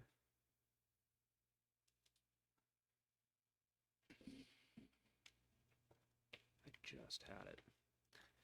A local agency ordinance may adopt a code, the adoption of which is expressly required or permitted as a condition of compliance with a state statute, by reference without complying with the procedures and requirements of this article requiring the notice and procedures requirements. Under Health and Safety Code Section 17922, we are required by state law to adopt the California Building Standards Code. So we fit the definition right there with the procedures of the exemption contained in the notice and comment, notice and publication requirements of adoption by reference. That being said, actual notice was provided on September 23rd, referencing tonight's meeting at the proper date, location, and time. And that was published in which newspaper? Tri-County Century. Tri-County Century. On September 29th, public notice was posted on the city's website, and it was posted on the city's bulletin board and remains posted in both locations through tonight's meeting. And all of them reference tonight's meeting at the proper date and time. So in my legal opinion, notice is proper under Government Code Section 50022.2. Can you repeat all that again? No. So we're good to go. In my opinion, yes. Okay, so will staff please present the report? Community Development Director Tony Stewart. Great. Thank you, Mayor, and good evening, Mayor, Council. Thank you, City Attorney Spalding. Yes, we spent about 45 minutes racing around trying to figure this out right before this hearing, so that's why we were in here a little bit late. So point of order, as you can see, the recommendation, item number 2, is quite long. So, Mayor, I didn't know if you wanted me to read that or if you wanted to read that towards the end. I would welcome you to read that. Okay, so I will go ahead and do that. Then I will turn this over to Ed McGee, our Deputy Building Official, for any questions that anybody may have. So with that, as it was mentioned earlier, we had the introduction back on October 3rd. This is the formal public hearing and formality to adopt the 2022 editions of the California Building Standards Code. And so with that, because you've already heard most of this back on October 3rd, I'll go ahead and go straight to the recommendation, which is the recommendation that the City Council open the public hearing, take testimony, and close the public hearing. 2, and here's the long one, adopt an ordinance entitled An Ordinance of the City Council of the City of Port Hueneme, California, amending Article 8, Building Regulations of the Port Hueneme Municipal Code, incorporating the California Building Standards Code by reference as follows. 1, California Building Code with appendices C, I, and J, California Residential Code with appendix A, H, and California Green Building Standards Code, 2022 edition. 2, the California Electrical Code, 2022 edition. 3, California Plumbing Code, 2022 edition. 4, California Mechanical Code, 2022 edition. 5, California Administrative Code, 2022 edition. 6, the California Energy Code, 2022 edition. 7, California Existing Building Code, 2022 edition. 8, the International Property Maintenance Code, 2021 edition. 9, International Swimming Pool and Spa Code, 2021 edition. 10, Gypsum Association Fire Resistive Design Manual, 23rd edition, GA-600-2021. and making miscellaneous revisions to Article 8 building regulations to provide consistency with the California Building Standards Code. And, or direct staff to send changes to the code to the California Building Standards Commission. And with that, like I said, this concludes my presentation. And because we have our building official here, Mr. McGee is here to answer any questions that you or the public may have. Does council have any questions of staff related to this item? Yes, Councilperson Hernandez. I apologize. I didn't look at the staff report on this, but is there an associated cost with this measure at all? No, this is a standard formality. Okay. So other than the purchase of the updated building code books, which are already budgeted for, no, there's no thank you. associated cost. Any other questions? Okay, we will open the public hearing and take public comment. It's now 8:11. Are there any public comments regarding this item? No public comments. Okay. No one in the public? Okay. So, I will now close the public hearing. The public input has concluded, and I will close the public hearing, and the time being 8:11. So, we don't have to read that, right? I hope not. That's why I just did it. Okay. So So may I have a motion and a second? Second. Okay, Madam Clerk, can we have a roll call vote? Councilmember Hernandez, Yes. Councilmember Perez, Yes. Councilmember Gama, Yes. Mayor Pro Tem Martinez, Yes. and Mayor Rollins. Yes, Motion passes. Thank you. thank you. Thank you for your hard work.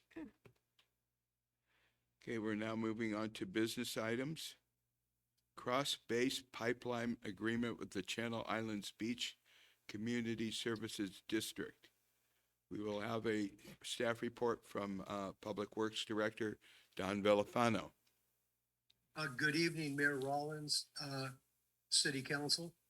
Tonight, it's recommended that the City Council authorize the city manager to sign an agreement with the Channel Islands Beach Community Services District that lets the city of Port Hueneme tie into the existing cross-based pipeline serving the district.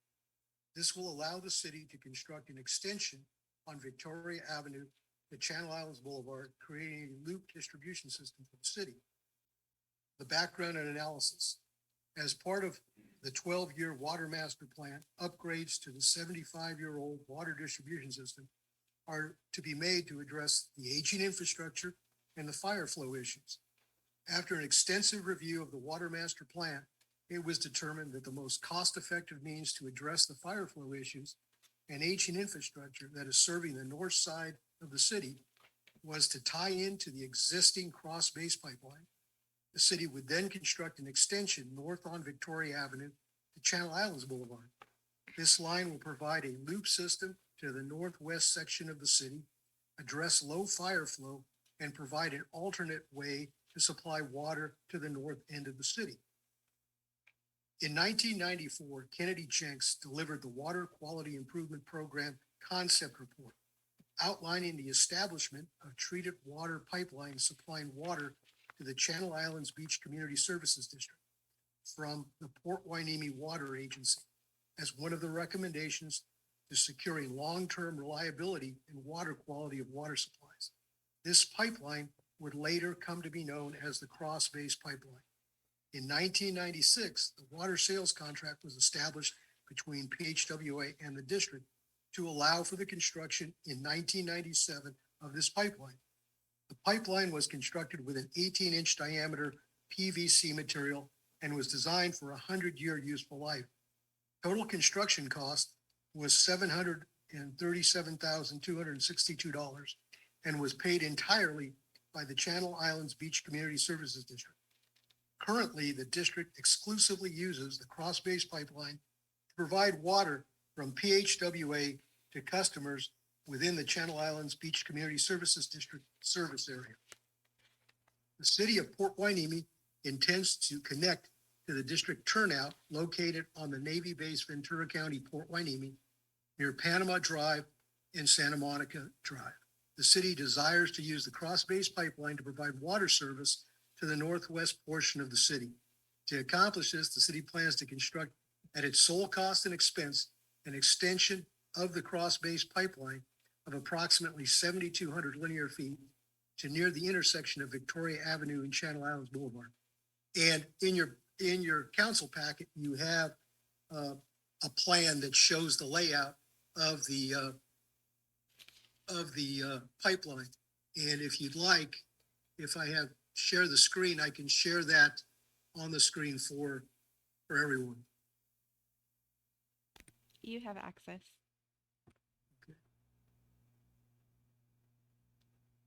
Okay, can that be seen up there? That shows the proposed layout. That's labeled Exhibit A, which was in the council packet. Okay, as noted before, the city has long had issues meeting pressure demands in the northwest section of the city. Currently, the northwest section of the city is fed by 70-plus-year-old main line in Ventura Road. The city can eliminate this pressure issue by utilizing the district's pipeline and remaining infrastructure to supply at a higher pressure from the west. Additionally, Naval Base Ventura County, Port Hueneme, has expressed the desire to utilize water from the pipeline to supplement fire flow scenarios. And in addition, the Beach District will have a potential tie-in at that corner of Channel Islands Boulevard and Victoria. The fiscal impact of this, the city shall pay an annual base charge to the district of $35,000.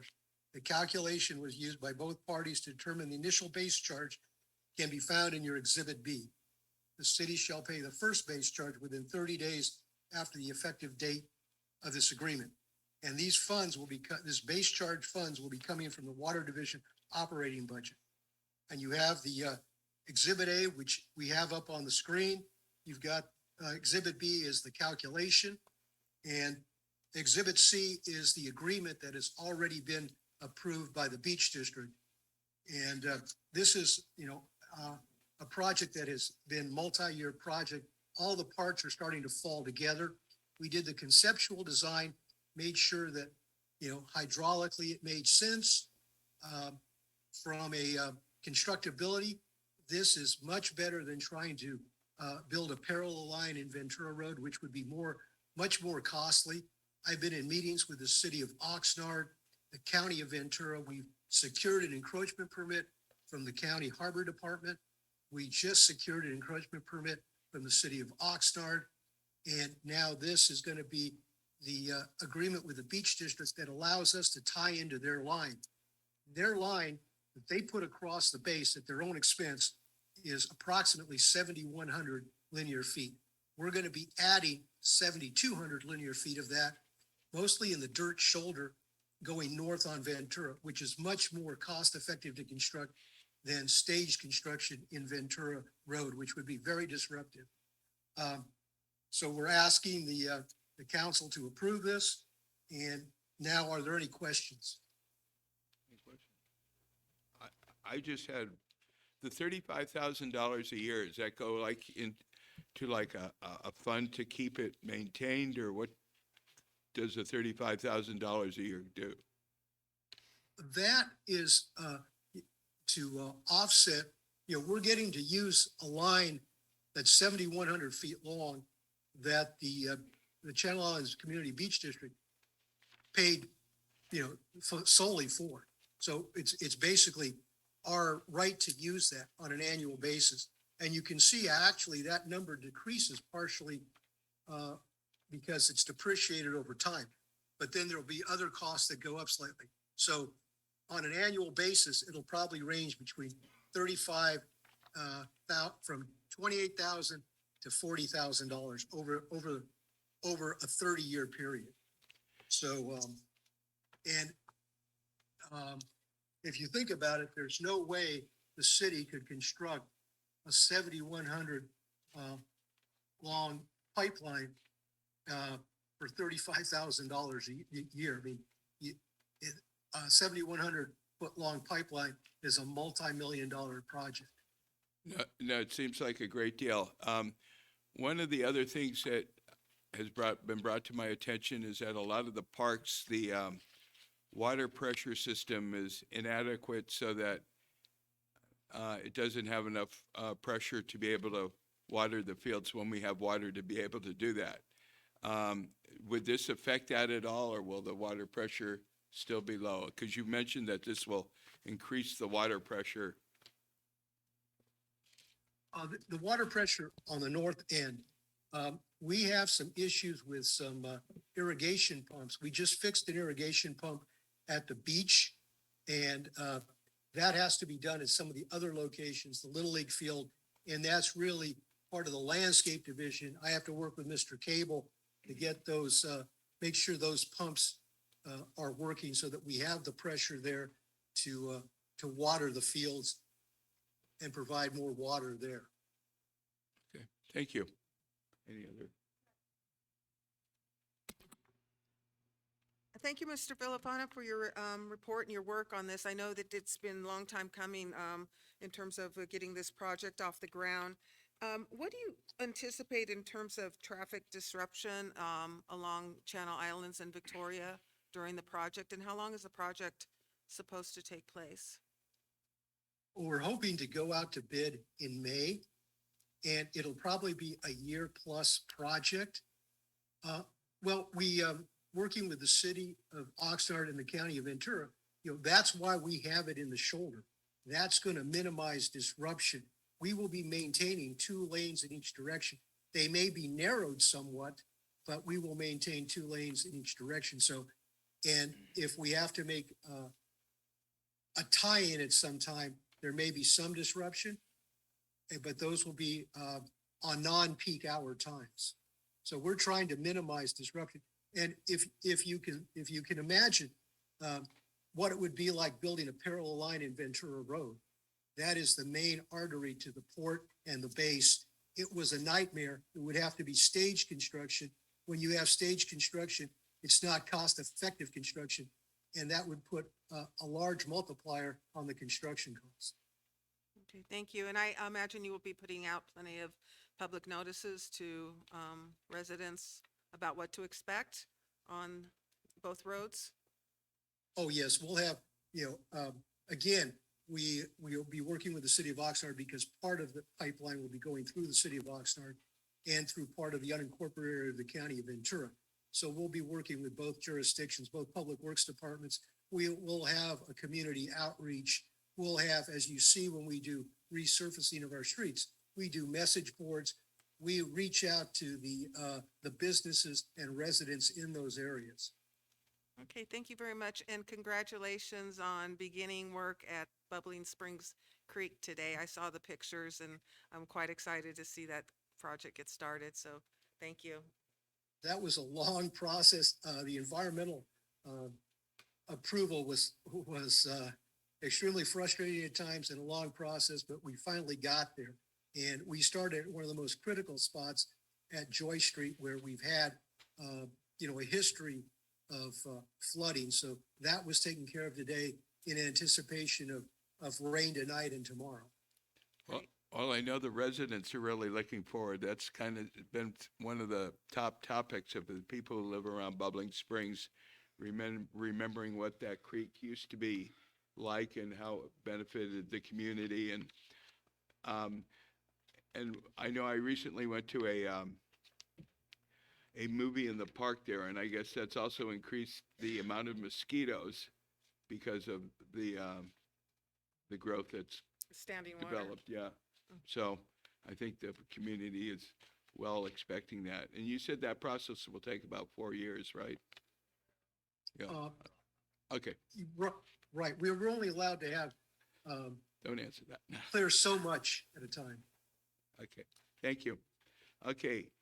Do we have any public comments regarding this item? Or, I'm sorry, Mayor Pro Tem. Yes, thank you, Mayor Rollins. Thank you for the presentation, Mr. Villafana.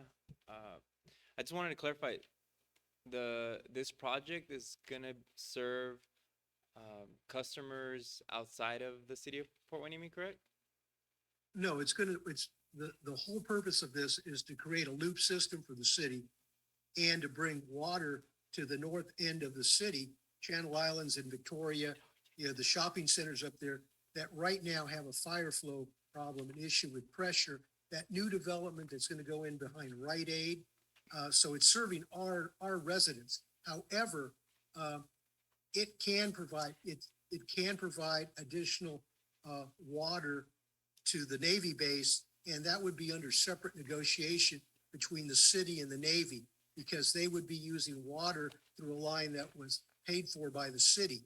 So we're going to provide a stub out there, but that would be under separate negotiation. The same thing with the beach district. Well, the beach district, they're going to get a tie-in as part of our agreement, as an emergency tie-in. Okay. All right. Thank you.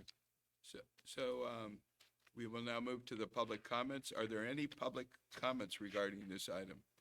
No public comments. Okay, we have before us a recommendation to authorize the city manager to sign an agreement with the Channel Islands Beach Community Services District that lets the city of Port Hueneme tie into the existing cross-base pipeline serving the district. May I have a motion and a second? Move to approve. Second. All in favor? Aye. Aye. All opposed? Hearing none, motion carries.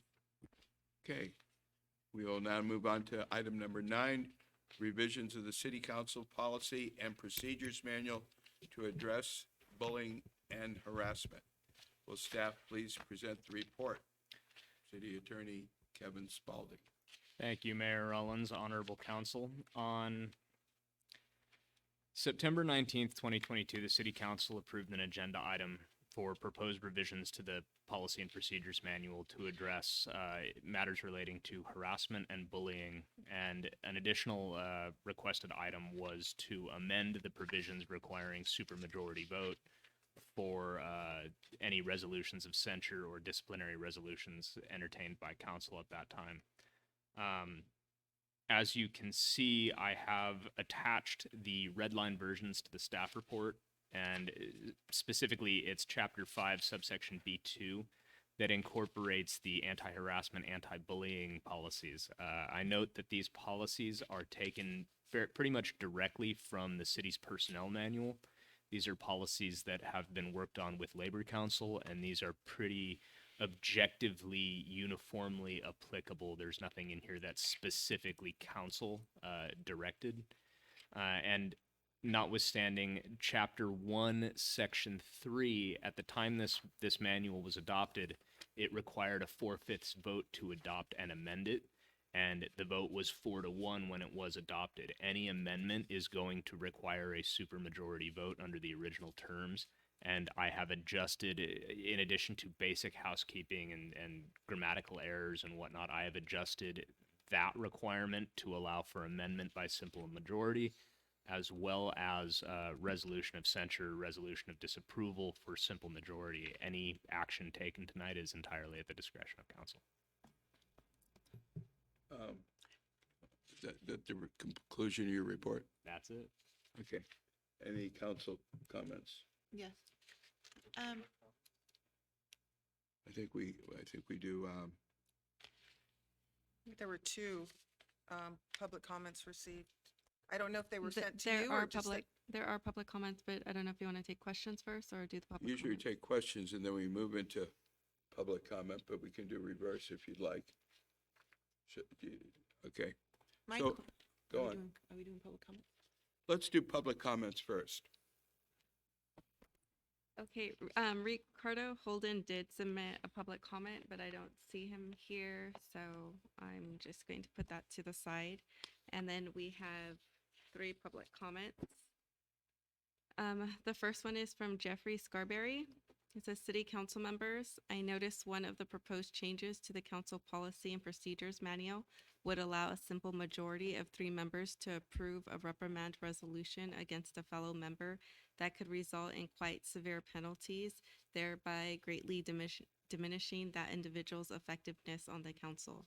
In my opinion, that policy should remain as currently written, requiring a 4/5 majority vote. Every sitting council member is equal and has been elected by members of their community. As such, reprimand resolution penalties should be used sparingly to address clearly egregious behavior in order to best protect and serve the city's interests. I recall this happening only once several years ago when a council member was stripped of their official duties by the other 4 members, primarily due to the city being exposed to potential liability.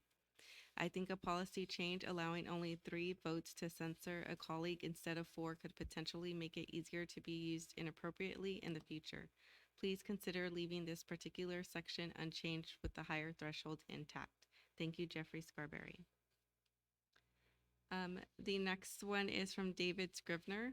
He says, "Good evening. We all remember the incredible level of animosity and inappropriate behavior that infected the city council during the 2014 through 2016 term. For much of this term, the council was at war with itself, with 3 council members on one side and 2 on the other side. The majority used its power to retaliate against the minority by stripping them from their appointments to various boards and committees assignments. Things got so bad that a consulting firm was retained to help council members set aside their grievances with each other and learn how to work together. Sadly, this effort failed miserably. At some point, one of the council members in the majority experienced major health problems and was unavailable to participate in the council's business. At that point, the council became deadlocked and remained so until the 2016 election when a new council member was elected. During the next 2 years, the council started functioning again, retaliation against the minority ended, and things got back to normal. Conflict between human beings is inevitable, but doesn't need to be problematic.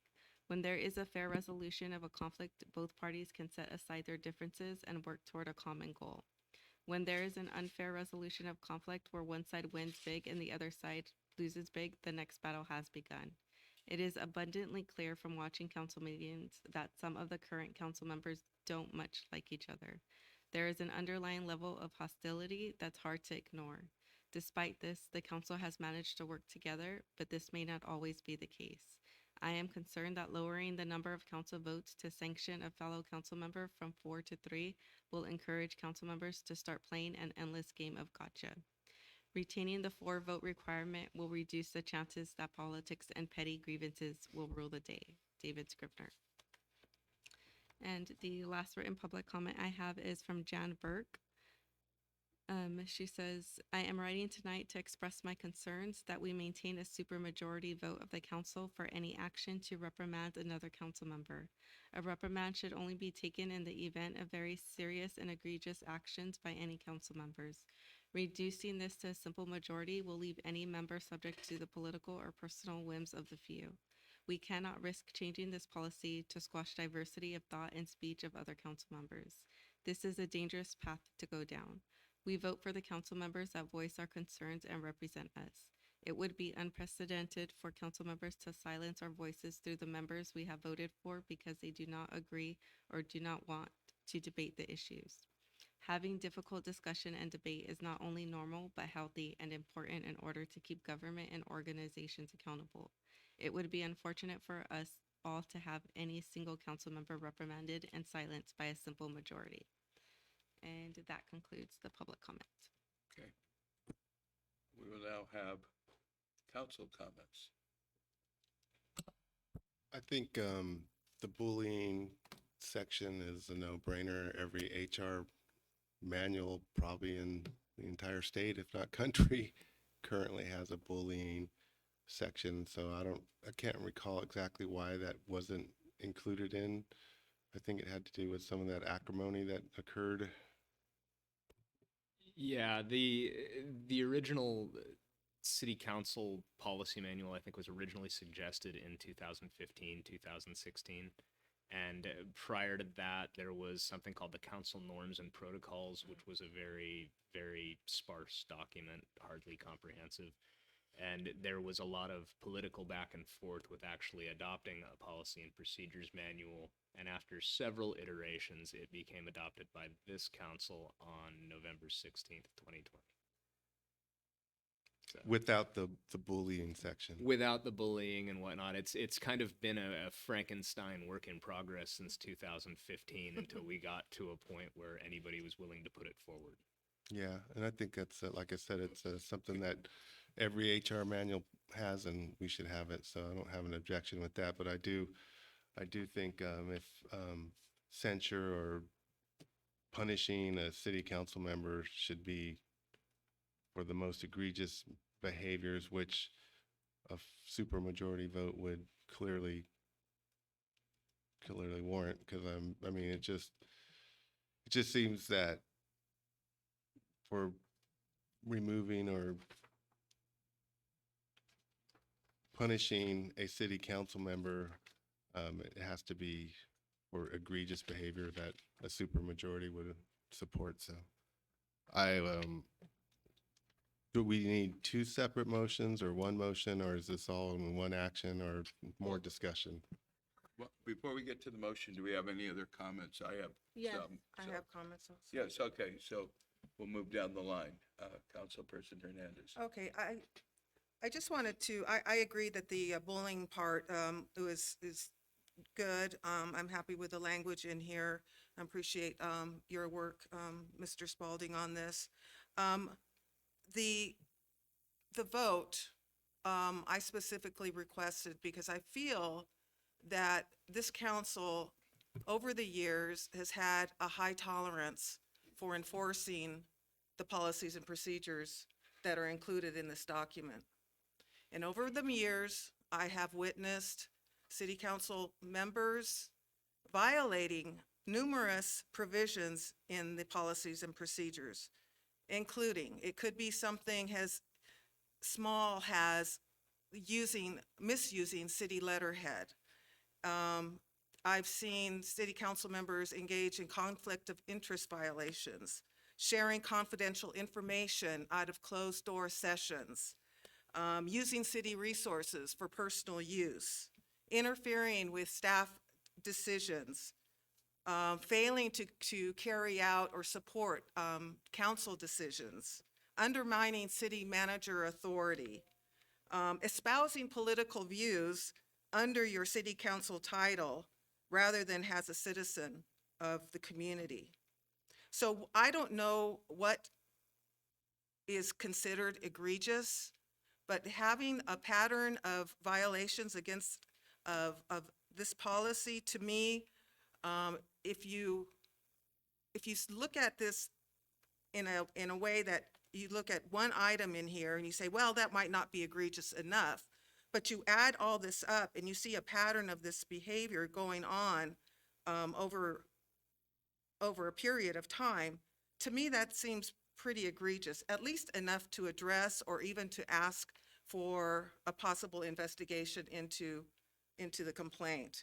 And that's what I'm asking the council to consider, is that if there is a potential violation, if we suspect that there is a violation, I would like the opportunity to bring it to city council, to be transparent with our community in terms of what's going on, and to ask for at least an investigation, because I don't believe in cancel culture. I don't want to just issue sanctions and strip a council member of their committee assignments just because one of us believes it. But unfortunately, we have alliances on this city council, and getting a 4-1 vote is very difficult. It's difficult because we don't recognize these violations, first of all. Then it's difficult to prove the violations when it's just one or two of us bringing it to the attention of the city council. I think if we don't do anything, we're setting a bad precedent for future council members. When I came on board, I know that the previous council members were very adamant about not violating the Brown Act. Anytime I spoke to another council member, that council member would say, have you spoken to another individual about this issue? And that was the first question I got. I don't think we do that as well as a council right now, and I think we could do better. So I heard the public hearing comments. I don't think the issues that they're addressing there are what we're attempting to do here. What I'm trying to do is to ask that we become more mindful of the policies and procedures, that we enforce them, and that we hold each other accountable when one of us violates any part of the policy and procedures manual, because it has consequences. It has consequences on staff. It has consequences on how we function as a city council. It has consequences on how the community views us. And these are the rules that we have to follow in order to function in a healthy way and in a productive way. So that's why I wanted to do a majority vote versus the 4-1 vote. And maybe we don't need to do that, but I think we need to do something to address the continual violations that I've experienced and witnessed over my past 4 years here. Okay, so I think in the least, what the changing the vote could do would maybe help to deter any bad behavior at the very least. But my one question is, item E on page 3, what is the reason for removing that? It's the agenda development. The reason for removing that one is it's inconsistent with its placement. So if you look at agenda development, it falls under role and duties of the mayor and speaks about the city manager, which was inconsistent with the subject heading, notwithstanding that agenda development provision is an anachronism from prior to the council getting its own agenda setting section. So it doesn't really fit with the agenda setting provisions. Okay. All right, thank you. That's all I had a question about. Yeah. For egregious behavior, I look at that we're all professionals here and that we all take this very seriously. I feel a little bit suspect that if it becomes a simple majority, politics will rule it as opposed to the egregiousness of the crime or the egregiousness of the particular fault. And I would not support a simple majority. But if, being that the case, are we able to approve all of it or part of it, or? Given that this is a resolution item, council is free to amend anything I've done here on the record. So if the council were to entertain a motion, they could simply choose to keep the housekeeping amendments, lose the supermajority requirements for both amendment and resolution of censure, and keep the anti-bullying policies of Chapter 5. I'm 100% behind the anti-bullying. I'm 100% behind us acting in a professional manner. I'm 100% of council bringing up things of their concern that we actually perhaps provide an investigation if there's something like that. But once the investigation's done, if it's something that comes back to the council, I think just in the past, Congress, when they really feel something like that is egregious, both parties, regardless, both agree that it's egregious and they move forward. So I would make a motion. I would make a motion to approve everything except to maintain the supermajority. Can I? Second. Okay, we can have a discussion? Sure. Okay, so I haven't heard any good explanation on how this becomes politicized. For instance, at a recent meeting, Councilwoman Perez was delivering a presentation to a group of community members, and you, Mayor Rollins, and you, Councilman Gama, were there. It was discussing the landscaping and the trees for fees, which is city business. Now, how do I raise that as a Brown Act violation and get a 4-1 vote when 3 of you were involved?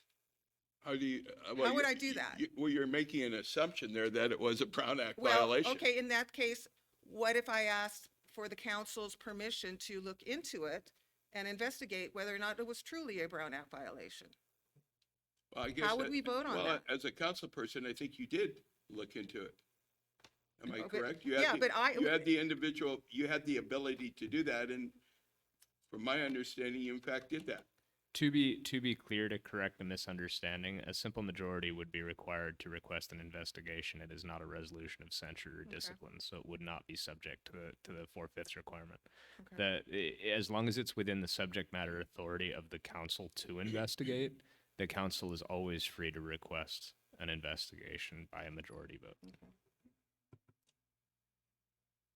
So this for vote is specific only to censorship of a specific council member for certain behaviors.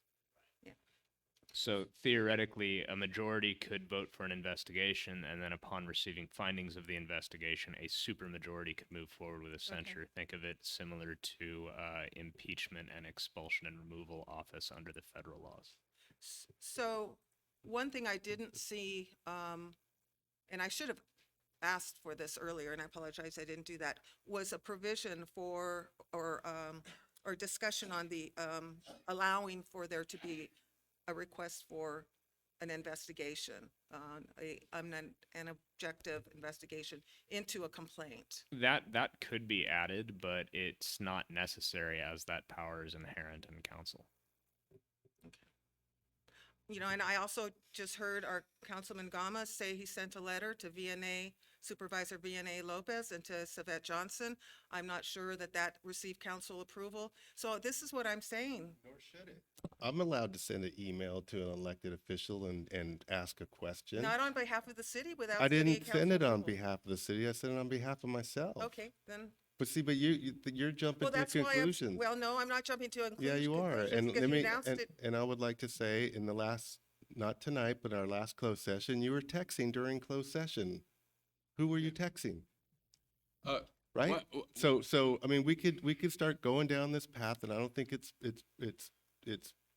prudent or smart. I think that over the last 4 years, I know I've learned a lot. I know all of us have learned a lot. And I know, we're all learning What every I'm trying day. to do here is to set up a process for addressing these issues and not to point fingers at anybody, but it just got to the point where we have examples here. How are we going to deal with these issues? Do we have a council who's willing to address these issues, or are we going to just not go as we have been in these last 4 years and overlook them? I know from my standpoint, if I was to write a letter on behalf of the council, I would ask for council approval.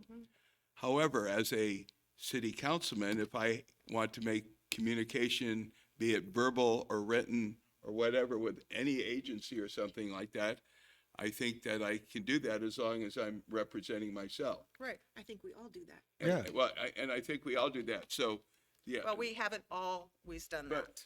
Well, So- When I'm at a VCOG meeting and there's a discussion about mental health, I'm speaking as a representative of the city. I'm not speaking on behalf of the 5 of us. But you're there representing the city. So what am I supposed to do? Every one Brown of out us- violation every to one of pull us you do all this. and question Even- what even I'm yourself, gonna Ms. say? Fernandez, you do the same thing. we all represent do this. ourselves as the city council But you people. say, you have to preface it by saying, this is my personal opinion. I don't, Right. but I don't think that's being done all the time. Yeah.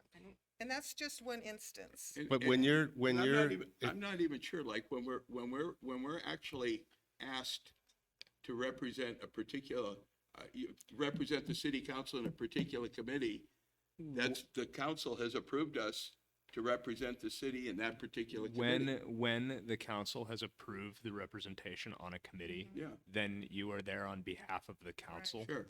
And you speak with the authority of the council to represent the council's interests. does that mean then, before we speak on behalf of the council, that we poll the council members to make sure that certain council members aren't suggesting you're going off the rails because I don't agree No. with what you just said? No, that is not required, but it is expected that council members will represent the will of the council when assigned to those meetings. And it's also assumed that the reason the council has assigned those members to those meetings is because they trust their judgment.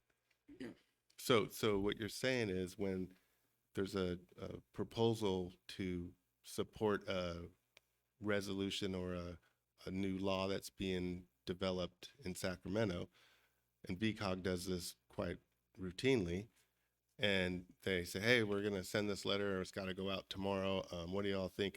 And we all vote, yeah, let's send the letter. Am I obligated to bring it back to the council first and get approval and then delay the whole process to go back to VCOG and say, okay, yeah, I could vote yes on it? In that circumstance, who is sending the letter and which organization? Executive Director of VCOG. So as a representative of VCOG, you are approving VCOG to send that letter. You are not acting on behalf of the city council when you do so. You're But not you just said obligating- that I'm representing the council. But you are on a different board representing the council on that board. By sending that letter to the state government, you do not represent the city of Port Hueneme sponsoring this legislation. You represent VCOG as an assigned member from the city of Port Hueneme. It's a subtle distinction, but still a distinction. But if the city itself wanted to support that legislation, a single council member would not be allowed to send a letter on behalf of the city or city council without the express delegation of authority to do so. I think I know the answer to this, but on every committee that I'm in, and I'm on about 5 or 6 of them, I have to make votes every meeting on a variety of different issues.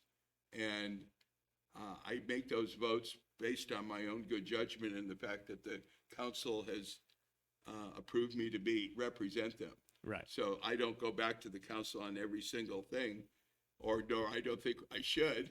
Such a suggestion would be unworkable. However, that also keeps in mind that council is free by majority vote to remove any council member Sure. from whatever committee, so long as it's not a resolution of censure or discipline.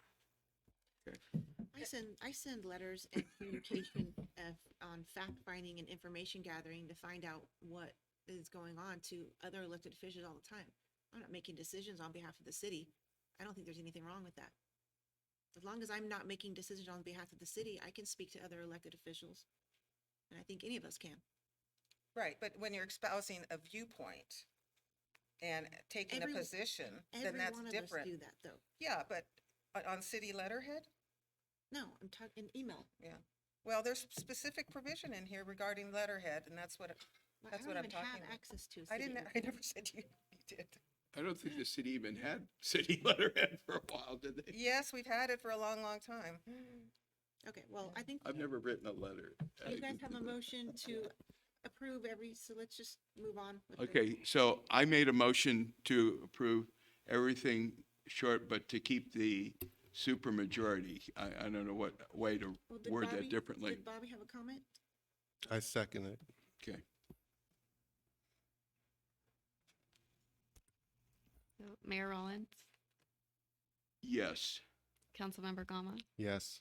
Councilmember Hernandez. Yes. Councilmember Perez. Yes. Mayor Pro Tem Martinez. Yes. Motion passes. And I will have the clean copy available for everyone tomorrow, and it is a public record in case anybody wants to see it. And can you amend G, that little typographical error? Probably. Good job. Okay. So we will now move on to city manager's comments and reports. Thank you, Mayor. Honorable City Council. I wanted to introduce and welcome somebody who has left the chamber. We had our fire chief, Joe Williams, here in the back left corner. He has been a great public safety partner with the city, and he gets us immediate information on anything that the fire department is involved with, including this accident occurred this past weekend, this head-on accident. He noticed that one of the residents had a Port Hueneme residence, and he made sure that Chief Salinas and I were privy to that information. So I'm sorry I left Was I he would've- gonna make a presentation? No, he's one of the few fire chiefs that Oh. actually go to city councils. Oh, council okay. meetings. I think he's been one other, but he gets a sense of what's going on, sense for the council. Oh, okay. And I was hoping he'd stay here long enough so I could introduce him, so I apologize. Yeah, maybe next time we can get him early on. Yeah, I was curious as to what Yeah. it is. I was going to ask for him to introduce himself too, because we used to have a fire representative sit in these meetings, and then it stopped, I guess, pre-COVID. So it's nice to see him back. Yeah, you heard about Bubbling Springs, Joyce. We have 40 days on our permit. We anticipate we'll be able to clear most of the channel within that 40 days, and then the remaining 5 years of permitting will allow us to do maintenance work within those 40 days. So that's, as you've heard, long overdue, very welcome. Joyce is the lowest spot in the city, and it's prone to flooding, so that's why these, they're putting priority zones for these 40 days of work so that we cover most of the lowest areas that are definitely influenced by. So it's going to take 4 years pretty much to finish it from beginning No, to it'll end? take, we think we can get it done in 40 days that we have permitted, and then there'll be maintenance work each additional year. 40 days as we all the go way forward. to Bubbling Spring, to Miranda? The entire channel. Wow.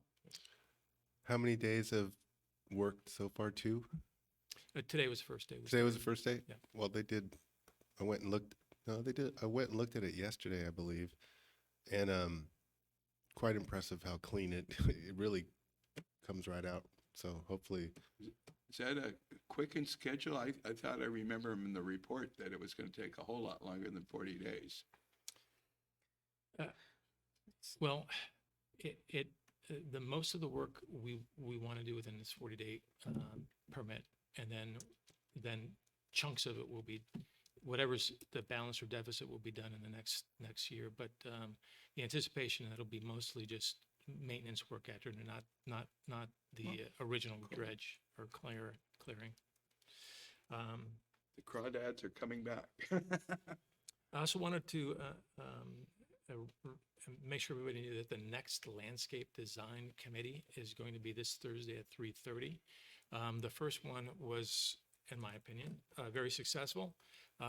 We had 3 professional arborist, landscape architect, and somebody that had a lot of corporate knowledge of the city.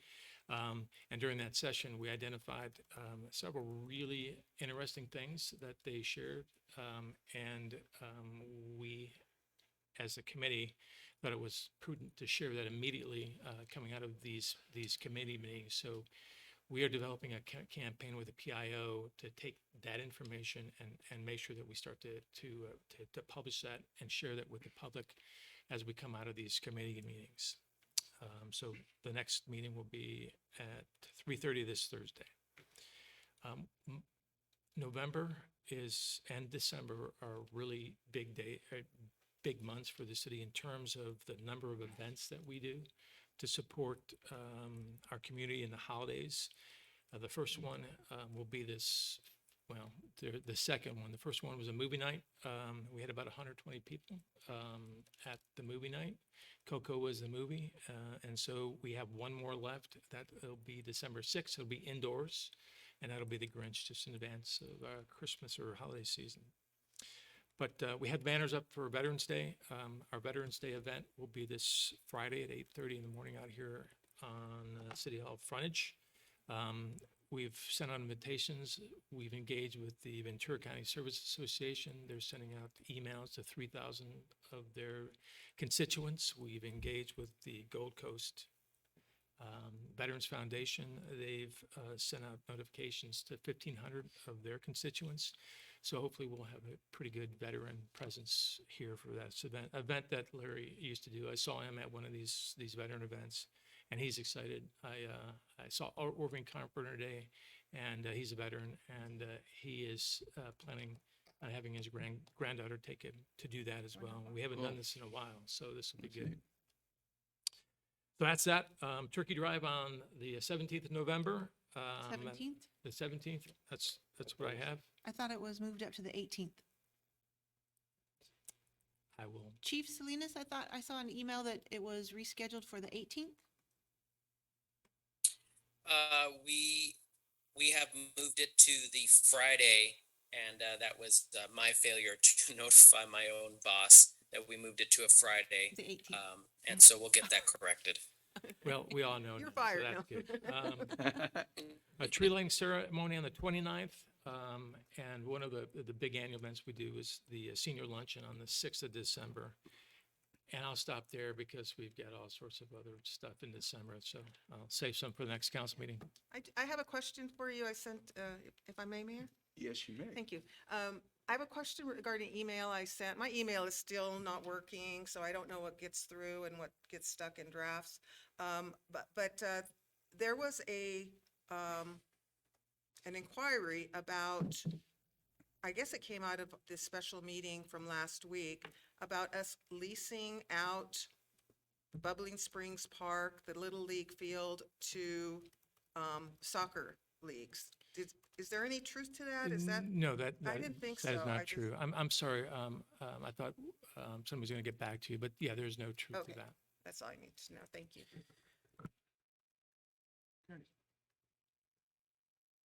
All righty, we'll now move on to council member reports and comments, starting we'll go on this side.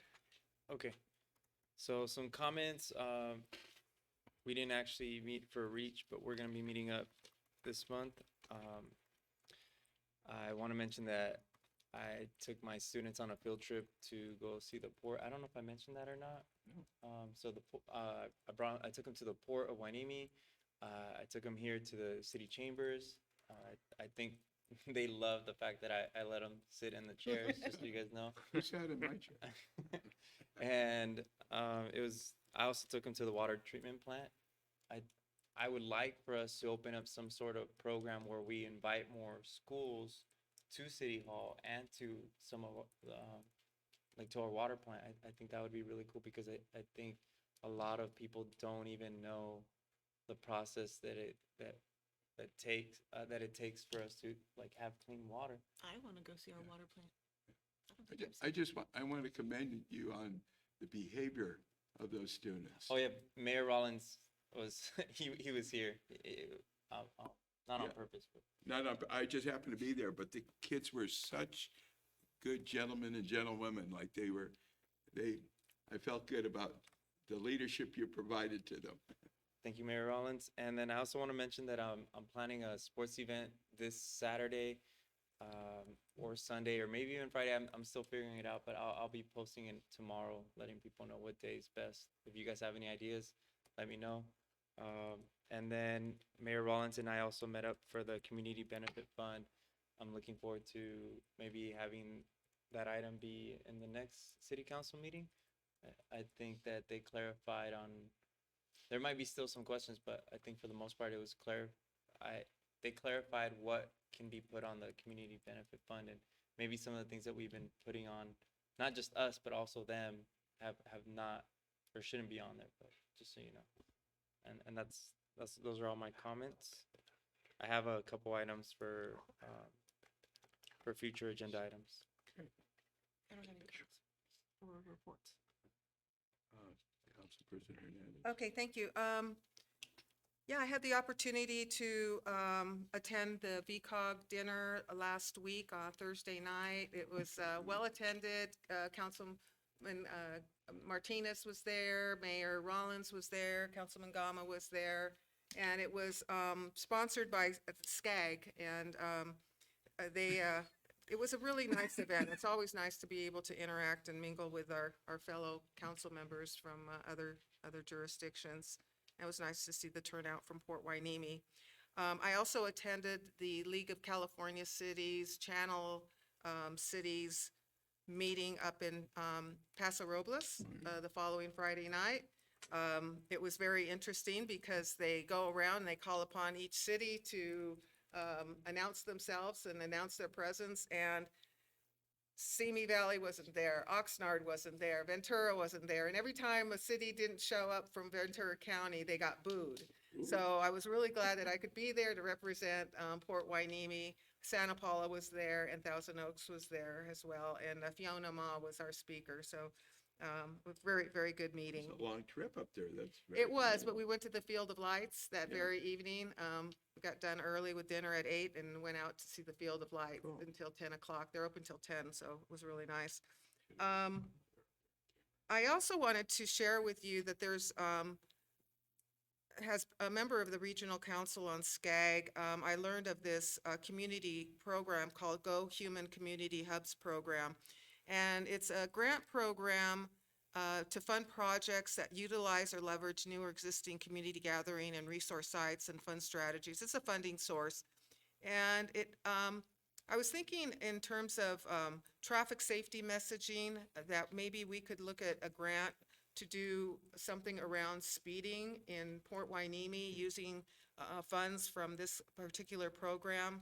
I don't know if Public Works has noticed this or not, but I think it's an opportunity for us to see what other cities are doing out there. They've already funded several city programs, but I'd like to see us do something specifically related to traffic safety messaging, just so people know when they come to Port Hueneme, they need to slow down. And I think it's a message that we need to share with the Navy base, with the port, with the schools, and just really create a culture of respect when people drive in our city. I'll send you the link. I think I may have already sent it to you, but I'll send you the link. Let's see. Also, I like the idea of bringing the students into to city council chambers. It would be fun to make it more of a civics lesson, because I've read that civics is not being taught in high schools anymore. And it's so important for people to understand. I mean, I remember a civics class in my high school, but it's so important for people to understand the process of everything we have to go through. It's not always pretty. It's like, they say, it's like making sausage up here, you know, when you're trying to formulate policy. But I think it's important for them, for students to actually understand the process, and what it's like to serve on a city council. So maybe we could do some role playing or mock scenarios or something. I think that would be really, really fun.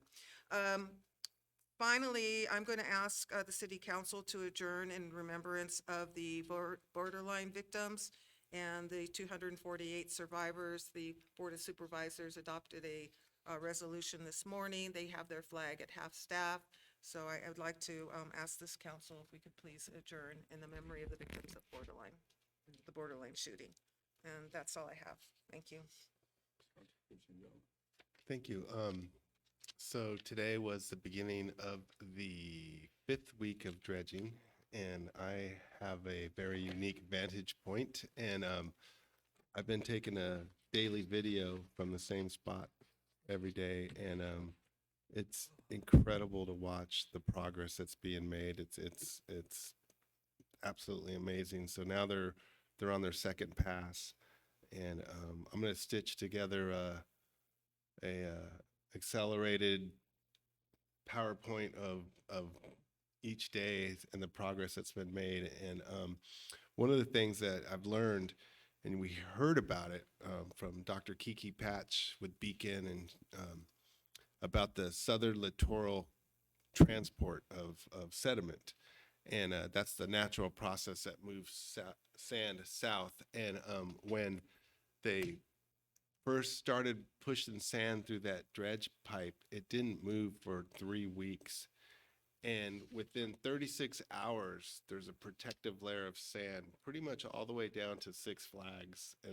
And the water is already back, and the rock revetment's not getting pounded. And then here we are 5 weeks later, and it's beautiful sand. It's clean sand. And then it comes out black, though. The water comes out black, and then it dries really clean, like almost pristine. It's just amazing. So I can't wait to share that with y'all. And if anybody ever wants to come out and take a look firsthand, give me a call. It's pretty cool. Attended the VCOG dinner last week. It was really cool.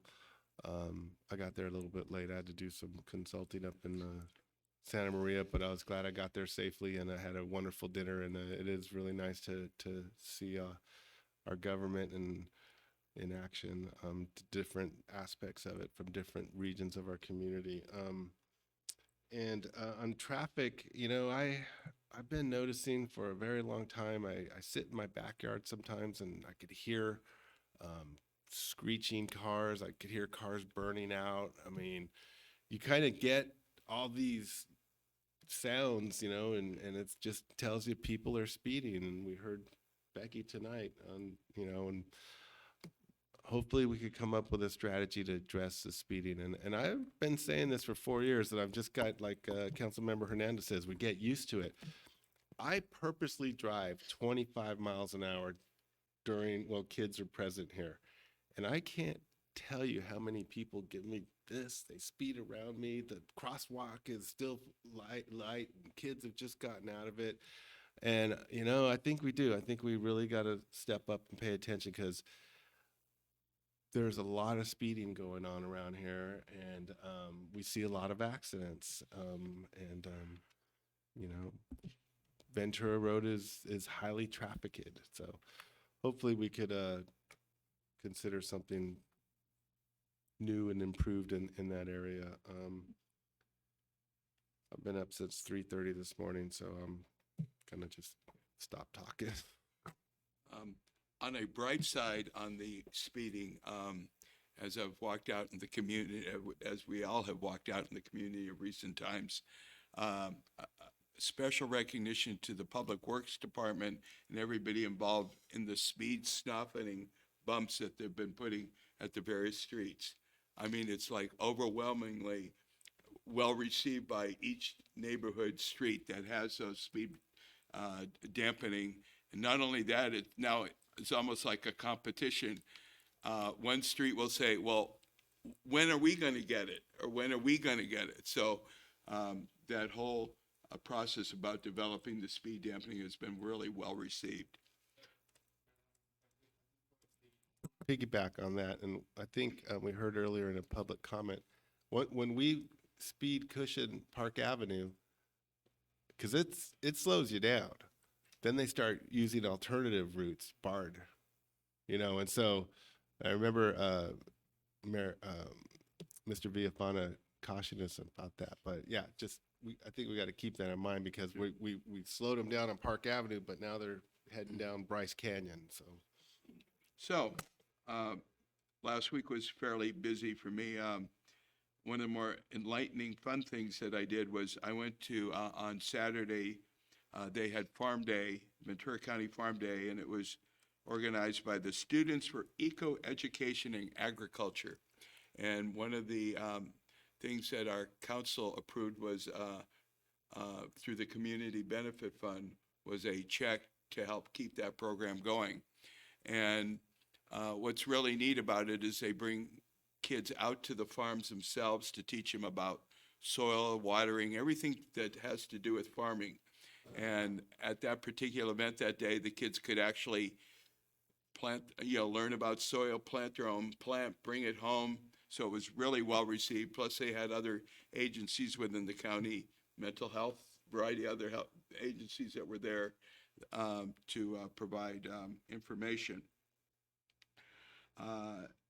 Just piggybacking on this youth involvement and stuff, maybe as we look forward, like we're going to be developing a teen center, developing also a youth council. I know in other cities they've done it where the kids actually go back to Sacramento and become congressmen and senators and pass bills, and it's a really good educational civics progress. So hopefully as we move forward at that program, it will be good. I went to the RDP 21, the Regional Defense Program. They had a member of the Ventura County Education talking about how they're coordinating a lot of their education and their classes and stuff like that to coordinate with the various different jobs in the Navy and stuff like that, and how they're actively working with them on that. And that was kind of the highlight of that. Ventura County Transportation Division, they have a Kids Ride Free program, and it's almost too big of a success. The kids are using it quite heavily through the colleges, through the elementary schools. And what's kind of neat about it is that you're teaching kids at a very early age about public transportation and how you can utilize it. And hopefully this will spur on even more increased public transportation to be able to go, be it to the mall or to your class or wherever it may be. So it's kind of a really neat program. Another thing they have is a late night ride program. So if you're stuck in your job, you end your job late, but there's no public transportation, they have vans now that will pick you up and bring you home safely. Really a neat program. They're going to be extending, they have a program right now that if your car breaks down in the freeway, I think it was from Thousand Oaks through Camarillo, they had people that can come there, pick you up, get you off the road and get you safely to get your car fixed. Now it's going to be extended all the way through the end of Ventura County And they're hoping eventually maybe to make it go all the way to Santa Barbara County. Really kind of cool. And finally, Gold Coast Transportation meeting I went to, they're moving head forward on converting all of their buses to hydrogen, which the byproduct is water. And they're saying that while they're a little bit more expensive now, like the byproduct of like water is a whole lot better than, say, the used batteries and things like that for electric cars. So that's my report. So with that in mind, we will now move into future agenda items. Do we have any requests for future agenda items? Council, Mayor Pro Tem Martinez. Yeah, thank you, Mayor Rollins. In lieu of Miss Becky's comment on the speeding on Bryce Canyon, I'd like to see a presentation on the process of selecting new roads for speed bumps. I remember Don Villafana mentioning that every year we were going to allocate $70,000 for speed bumps, and that would allow for 2 areas. I think right now we've done Park Avenue and we've done Boker Park, but I know that there's other areas that can also be looked at. I'm making a motion for the staff to come back with the presentation on how we can go about selecting those new locations for speed bumps. Could we make it a broader agenda item to look at traffic safety as a whole and maybe have 3 components? Yeah, that would Speed bumps.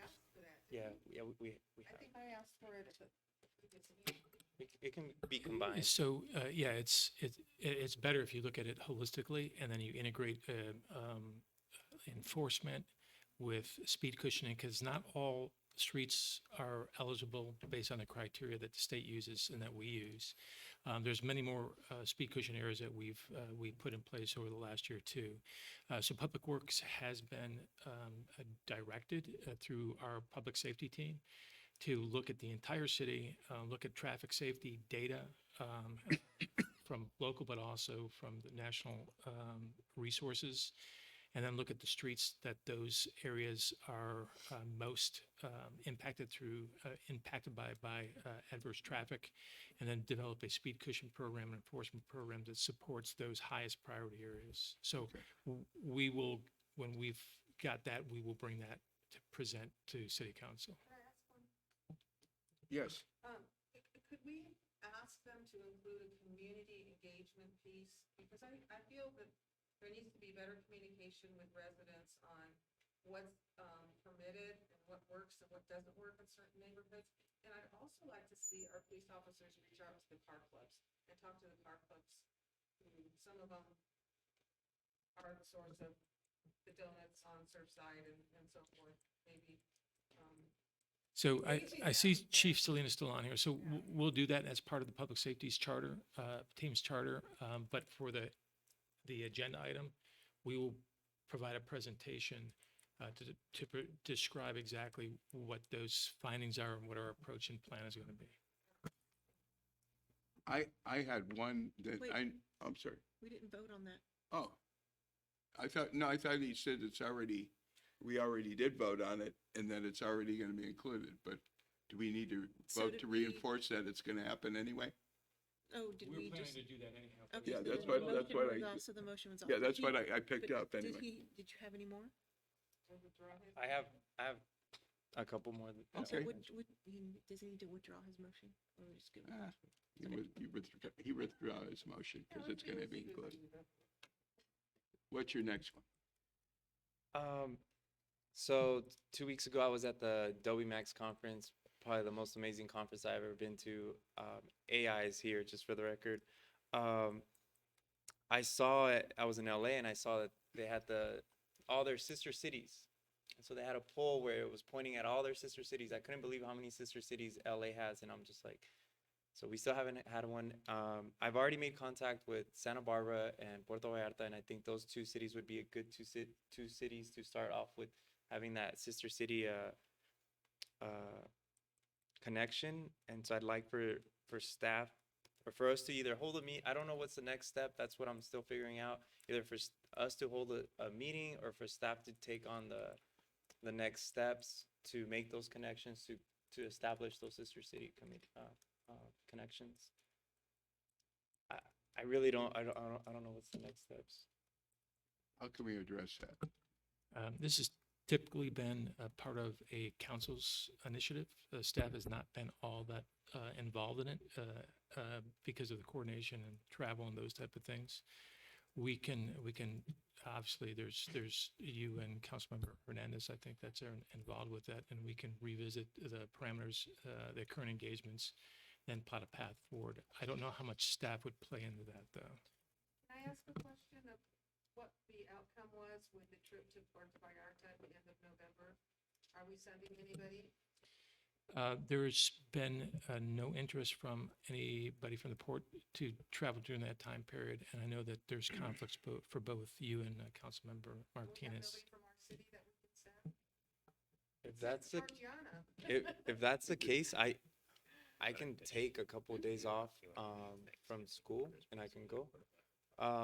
It's not something I necessarily wanted to do.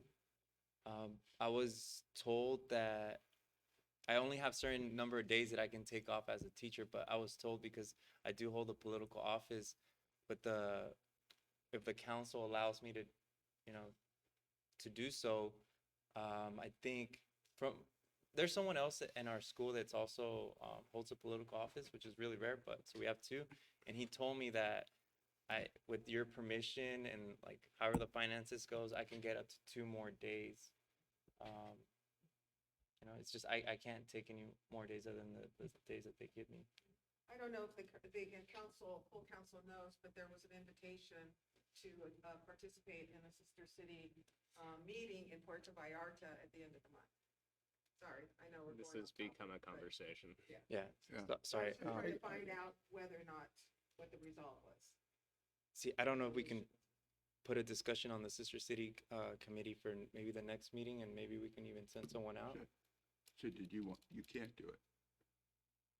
If I get those 2 other days, I'll go. Okay.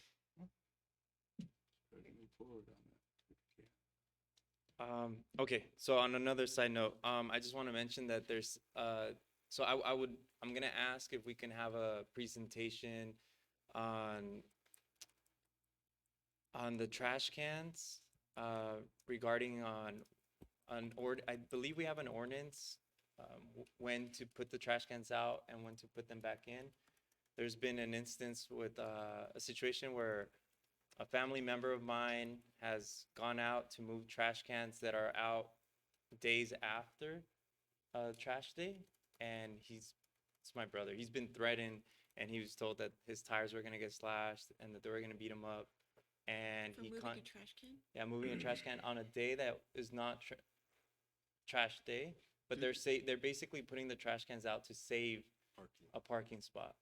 And so it's already happened twice. He's called police, and he made a public comment at the last city council meeting about this, and he just doesn't feel safe, and he would like maybe just some either for the community to know what they are allowed to do and what they're not allowed to do. Maybe we don't have an ordinance saying that you can't have trash cans out.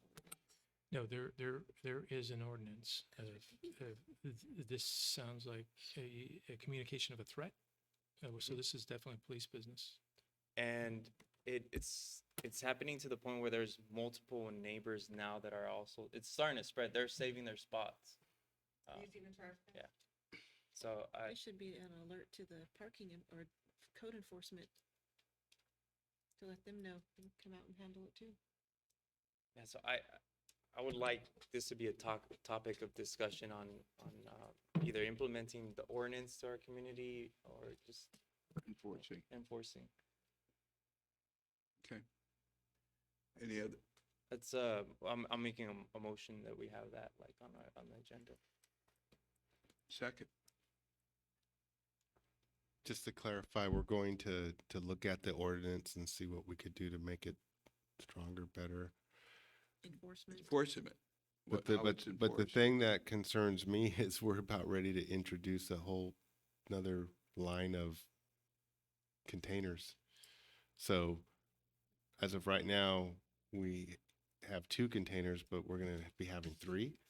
So it's, yeah, we need to figure this one out because it's gonna be tough. Now you're gonna have 3 containers to block parking with, so. Yeah. Yeah. So it could be information. I don't think the number of containers has really anything to do with it. They're just No, encumbering parking spots. And no, so it's back to enforcement. But you're right. 1383 will create additional cans that need to be I don't have managed, room for a third picked one. up. Yep. What are we gonna do with it? California says Perhaps as part of the report, like a public information on when you take your cans in and when you take them back out, and why it's important to do that. So And Code enforcement knows about that. all in favor of the motion? Aye. All opposed? Hearing none, motion carries. Okay, Councilperson Perez. Yes, some time ago, I know there was, Mr. Villafana and Mr. Cable looked into it. There was a street lighting safety issue on Crossjack. I know that was like a year ago. I just want to follow up and find out, what do we need to do? I know there's a trench that needs to be built, or that's, Yes, I know exactly what you're talking about. We had to do an easement analysis, and I don't know what the status of that is, but I will get back to you. okay, thank you. So I guess I don't need. an And agenda item for that. this may also be on the, in the plans, but I know it's come up before regarding parking at the various different locations. In particular, when they have street sweeping, we were going to have a report back as to options. In many other cities, they don't shut down the entire street the entire day or a good part of the day. And for people who are working, that's a difficult thing, and they were going to do some kind of research on that. Yes, But Mayor, there is a pending agenda item that does 2 things. One of them is it looks at the shifting of alternate sides of the street on sweeping days, and then the integration of that with the parking enforcement. So that is a future agenda item already. Okay, then it doesn't need to be requested. Okay. With that, Wait. I'm sorry, I didn't, I didn't hear that. I'm just thinking about some of the parking enforcement issues, and I think we need to have a public meeting and discussion about friendly city by the sea and how to incorporate that pillar into parking enforcement. I don't know, Perhaps that could be included as part of the whole parking issue, because I know what you're saying. well, can I go back on a comment then? Can I make a comment? Go for it. So As I long as it's witnessed a situation where, they're rebuilding these balconies over here, and it's crazy, dangerous, hard work. And 2 workers were coming, and they forgot that it was street sweeping day, or they didn't know. And the parking enforcement was laying in wait for the clock to hit 8 and watched them go up the stairs. And as soon as 8 o'clock came, boom, give them a ticket. And it's like, what about just say, hey, can you move your car? I just want to make sure we have that. We hammer residents like 0 tolerance, and I think we need to, maybe as a council, can we discuss whether that's the way we want to be? We can include that as part of the parking agenda item, right? And then I pointed out to you the other day, there's a city vehicle parked in front of a red curb, no problem. Doesn't get a Okay. ticket, doesn't have a worry about, so. All right, sorry, I digress. So we're closing this in honor of, I just want to make sure that we're closing. Yeah. Yeah, so we're going to close this meeting for the victims of the borderlining and their survivors. And at this point, I would like to adjourn the meeting, and it's 9:29. Thank you all. Oh, my bad.